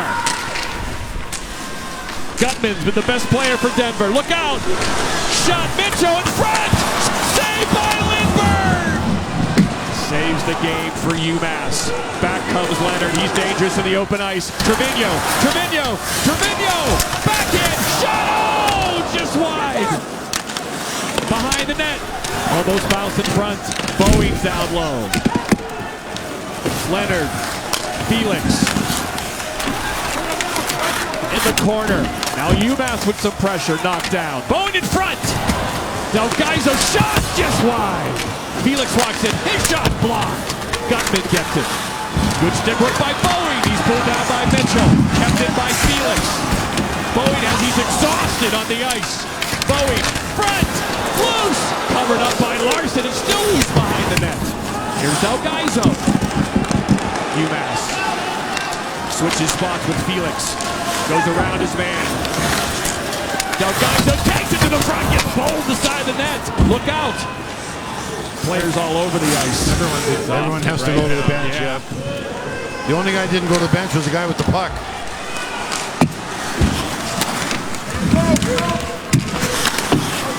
Coming on the halfway point of the first overtime here in Buffalo, New York. Gutman still needs a change, though. Here he comes now. He was still stuck out there, Barry, and boy, was he exhausted. Icy. Big chance in front for Denver. Maybe the best chance so far is right here. Yeah, this was a great period of time for Denver. They were winning all the races, all the battles. Great job. Colby at the other end, UMass had some chances also. Yeah, overtime is fun when things start to open up, and we're starting to see UMass make some plays at the net. Sometimes they get into a little bit of trouble overpassing, and that's really the first opportunity from that sequence. But, you know, an all-important face-off coming up right here. It's got to turn into a shoot-first mentality. Ice be getting a lot heavier now, things like that. There's been a lot of hockey in this building tonight. Another Icy. See the shots on goal. Denver with 38 to UMass's 22. They're the quicker team right now, a little quicker than UMass. Again, down 2 forwards. Guys playing more than normal. The nerves of a game like this can affect your stamina later on. McCarr's out there with McLaughlin now. UMass fans trying to cheer their team on. Face off one. Important McLaughlin shot blocked by Larson very confidently. Here's Pritchard. Pritchard very strong around the net. Pritchard. Trevino. Trevino in front. Back to the point. McLaughlin shot. Blocked. McCarr. 1-on-2 now. Jaakko Heikkinen will dump and change. It's a smart play when you got McCarr chasing you like that. Nothing good is going to come out of that offensively, so a real smart play by Heikkinen. McCarr, beautiful move there. Still has it. Nice pass up to Pritchard. Pritchard still out there with Trevino. They've been out there for a while now. Mendel takes them off easily. UMass fans scream for a penalty. And forcefully. Coming. Chip to a dead area now, and UMass will be able to take it. Farmer. Ferraro. Chipped in nicely by Boeing. Larson's just not going to take any chances. He'll take the face-off. Should be due for an ice scrape here in overtime. So there have been 6 goals in this game, and here they come. It was Denver striking first in this game. Crazy sequence in front. This was the first goal that UMass gave up in the NCAA tournament. That was hours ago, Johnny. Colin stopped right from his back, banging that one in. And then 3 straight power play goals for UMass. Great tip in by Trevino there. Trevino gets it on a nice shot from Pritchard, who's had a strong game. Mitchell Chafee, who's no longer in the game. Wide open net. Yeah, it was all UMass for a while, guys. Their power play went to work on Denver earlier in this game. They were moving bodies, moving pucks, slicing and dicing, but all of a sudden Denver and the freshman Gutman, Barry, this was your favorite goal of the game. He wires it under the bar. I love the fact the men in front of the net were winning the battles. The goaltender had no shot. Gutman gets one more. Where has he scored? He wins the battle in front of the net. Did the dirty thing. That's what it's going to take to win this game. A goal like that, front of the net, winning a battle, going to the heavy spots, and just outworking your opposition. That's what you got to do for the next 9 minutes. Butchie, the more overtime we go, is that up the level on the Butchergrass overtime challenge or what? Simmer down, Colby. Know your lane, Colby. Know your lane. Hey, Quint Kesnick, what do you have in overtime? Well, last 2 periods I've been on the UMass bench, and about the 10-minute mark of that 3rd period, I thought this team hit a wall.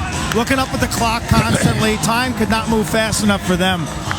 Energy levels question here. Meanwhile, Denver, I thought, was loose and enthusiastic prior to this overtime. Yeah, at this point, Kel McCarr. McCarr, shot, blocked, can't get it through. Lucas Savage is with the block. McCarr chases down the puck carrier to force the dump in. That's a winning team when your best player is in front of his shot. McCarr's shot blocking it. That's a team that wins. Wrist shot, tipped in front. Save Lindbergh, it's loose. Oh boy. Back on in, we would have had a 20-minute review.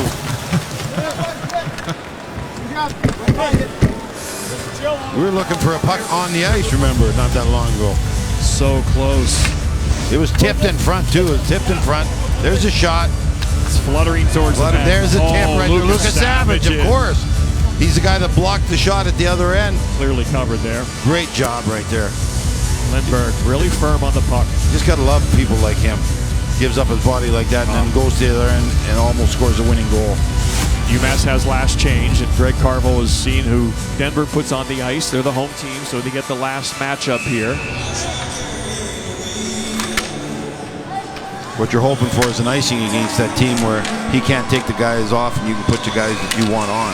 UMass had to improve their faceoffs in overtime. Slap towards the net. Just wide. Mario Ferraro is going to chase it with Staub chasing him. He's still got plenty of fuel left, it appears. Here come the Minutemen. Can they escape with an overtime win and get a second life, get a second chance? Battle, here comes the Pioneers, but McLaughlin's there to backhand it back up into the Denver zone. As Lancaster has it, he throws across to the other side of the ice. A lot of kind of area passes, just throw into a dead area when in doubt. The players are tired. Becomes a very territorial game. Hard hit Laganov. He's gonna get some fresh energy out there. Pritchard out there. Oh, good work by Trevino to spell that out. A lot of people in the way. Somehow he comes out there. Turn shot. Blocked. Pritchard shot. Big save by Larson. He got good wood on that also. Real good wood. Laganov behind the net. Trying to battle with Davies. Trevino. The points are being covered pretty well by Denver. There's some room across. Oh, Pritchard was open for a second. Ice is getting rough. That thing was bouncing, skipping. Ferraro aggressively pinching on the wall with Finley. Lancaster can't get it by those two bodies. Pritchard comes over for support. So does Lancaster. Trevino, nice look to Pritchard. Pritchard, no look pass. Hits his man. Shot saved. Boeing had a chance. Wow, so UMass a good push there. Right-handed shot could have one-timed that. He was left-handed shot, so wasn't able to do it. Boeing attacks now. 22, middle. Blocked. Look out the other way, but two defenders are back. Plenty of room for Lucas Savage's wrist shot, but McLaughlin's there. By far, Denver's best player is Lucas Savage. Every time he steps on the ice, it's a dangerous chance. And Mitchell back to get it is Cale Makar. He'll backhand it to McLaughlin, but right on him is Gutman.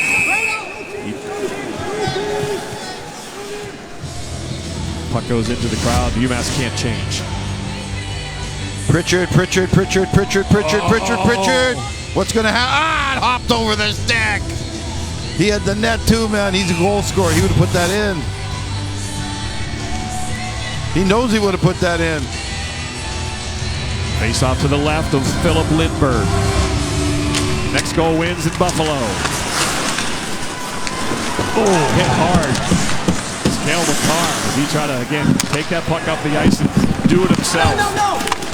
Lindbergh goes by him. No trapezoid rule in college hockey. Goalies can roam wherever they want.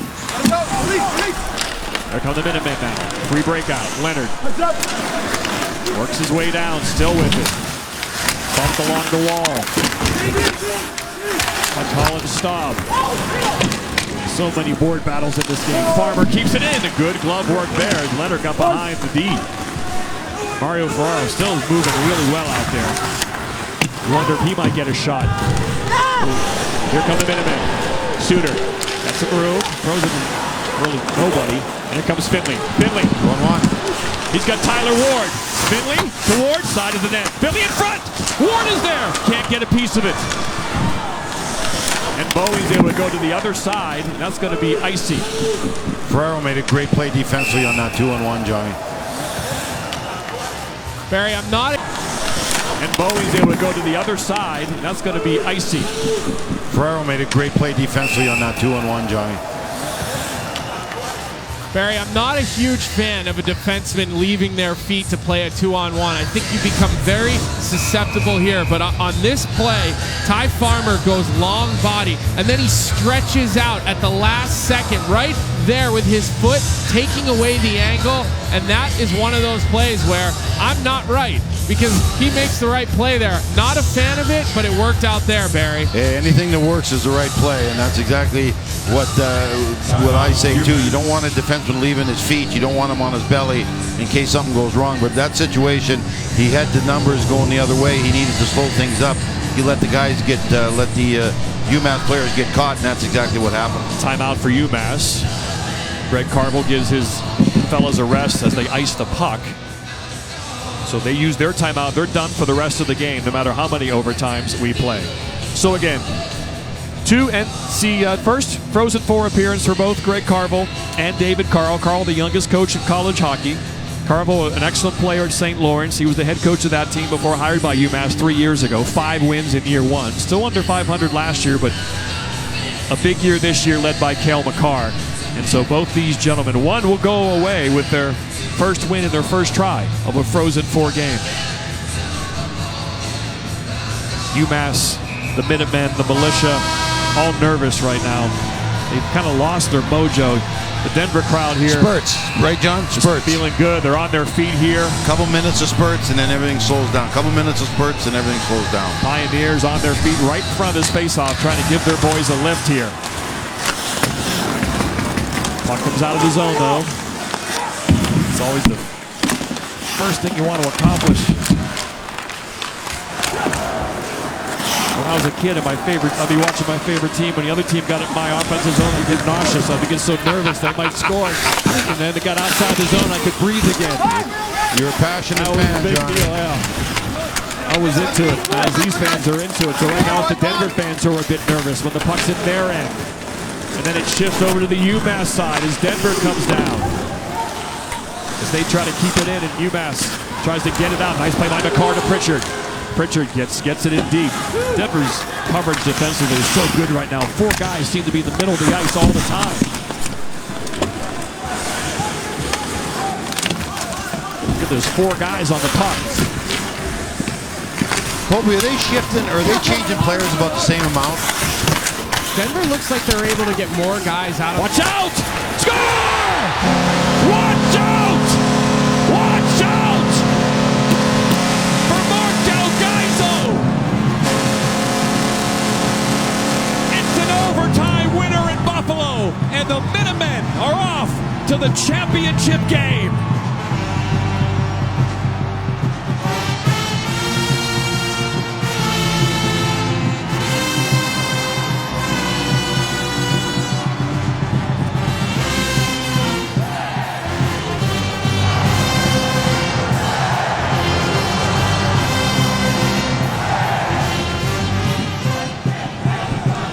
But Johnny, how many more people do you think will be driving up here for Saturday? Couple more thousand will be driving over from Western Massachusetts. Not a far ride at all. It's a great ride across Route 90, about 5 hours, 4.5. And they'll be coming to see the Minutemen play in the national championship game. They win their first Frozen Four game in school history in overtime.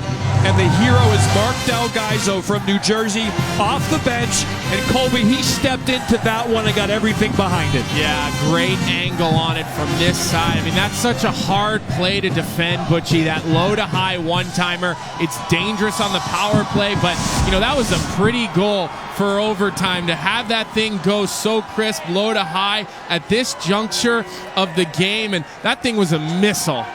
Yeah, that was a perfect shot. You're exactly right. The pass was flat on that bad ice. Obviously, a little bit of luck there, but that was moving. Goaltender was out challenging. He wasn't back of the net. Again, maybe it's poetic justice that UMass won after all the stuff that happened in this game. I tell you, Oliver Chow was really good in overtime. You call his name all the time. He was the one who made that pass back to Del Gaizo. He held on to it. The forwards for Denver sunk low to protect the net. He fouled Del Gaizo. I think Larson might have tipped the top of his glove, but from about 30 feet away. But that had heat on it. For this time of night, how much hockey you played, that thing had heat on it, man. It's a great goal. It's an emotional moment for Colin Staub and Jared Luco Savages. The seniors' Denver careers are over. This was Lucas Savage's 158th game. Lucas Savage was great. He was the best player Denver had. Players shaking hands after really a hard-fought battle of hits.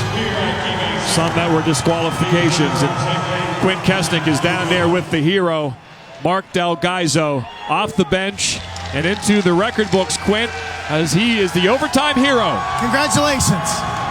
What happened? I was standing right behind you. Tell the fans at home what you saw prior to taking that shot. Oh, my God. I mean, we had 2 of our guys working hard in the corner. And I found there was a little bit of room on the side there, and I went down, and Chowser made a great pass, put it home. You guys had the lead 3-1, and then things were not headed in the right direction when they tied it up. What was that like, heading into the first overtime and the end of regulation? Oh, we were on our heels. After we went up 3-1, they were pressing us really hard, and the message going into overtime was to get our confidence back, and we went out and played hard, and I think we deserve to win tonight. What's it like? You're headed to the national championship game. What if someone said, UMass will play for a national championship? Would you believe that? I mean, yeah, I came here to win. As a freshman, it's amazing. Didn't really think we'd be here, but we are. So, congratulations, great shot. One more, Bucci. Mark and Anthony, the brothers from New Jersey. And Mark, just a freshman. Cale Makar, we mentioned, gets so much attention for this team, but they're a complete team. And once again, it's Chowberry with the backhanded pass, and he just steps right into it from about 35 feet. With the ice the shape it was in, there was just a sweeping or a scraping not that long ago, so the ice was probably better than it has been most of that period. But Chow lays it out there, and I'll tell you, Del Gaizo wired it. That thing was moving. To be able to shoot like that when the rink and the ice is in that bad a shape, pretty impressive, Colby. Yeah, Del Gaizo made a couple of nice plays in overtime. It seemed like on that D-core, he had the most left in his step. And, it's that low to high one-timer. When you're on your strong side, that's something you practice throughout every week. Coaches love to see that play, and that was executed really well. And we thought we'd see an ugly goal in this overtime, guys, but that was a pretty one. Yeah. And, UMass, who played good hockey in the regionals and good hockey for the start of this game, they get the win, guys. The flagship, they'll be traveling west. There's the winning locker room right now, a live shot inside UMass's room as they are heading to the championship game on Saturday. What a day, what a night of college hockey. For Barry Melrose, Quint Kesnick, Colby Cohen, our great intermission crew, John, Dave, Sean. I'm John Butchercross saying so long from Buffalo. We will see you Saturday night for the College Hockey Natty.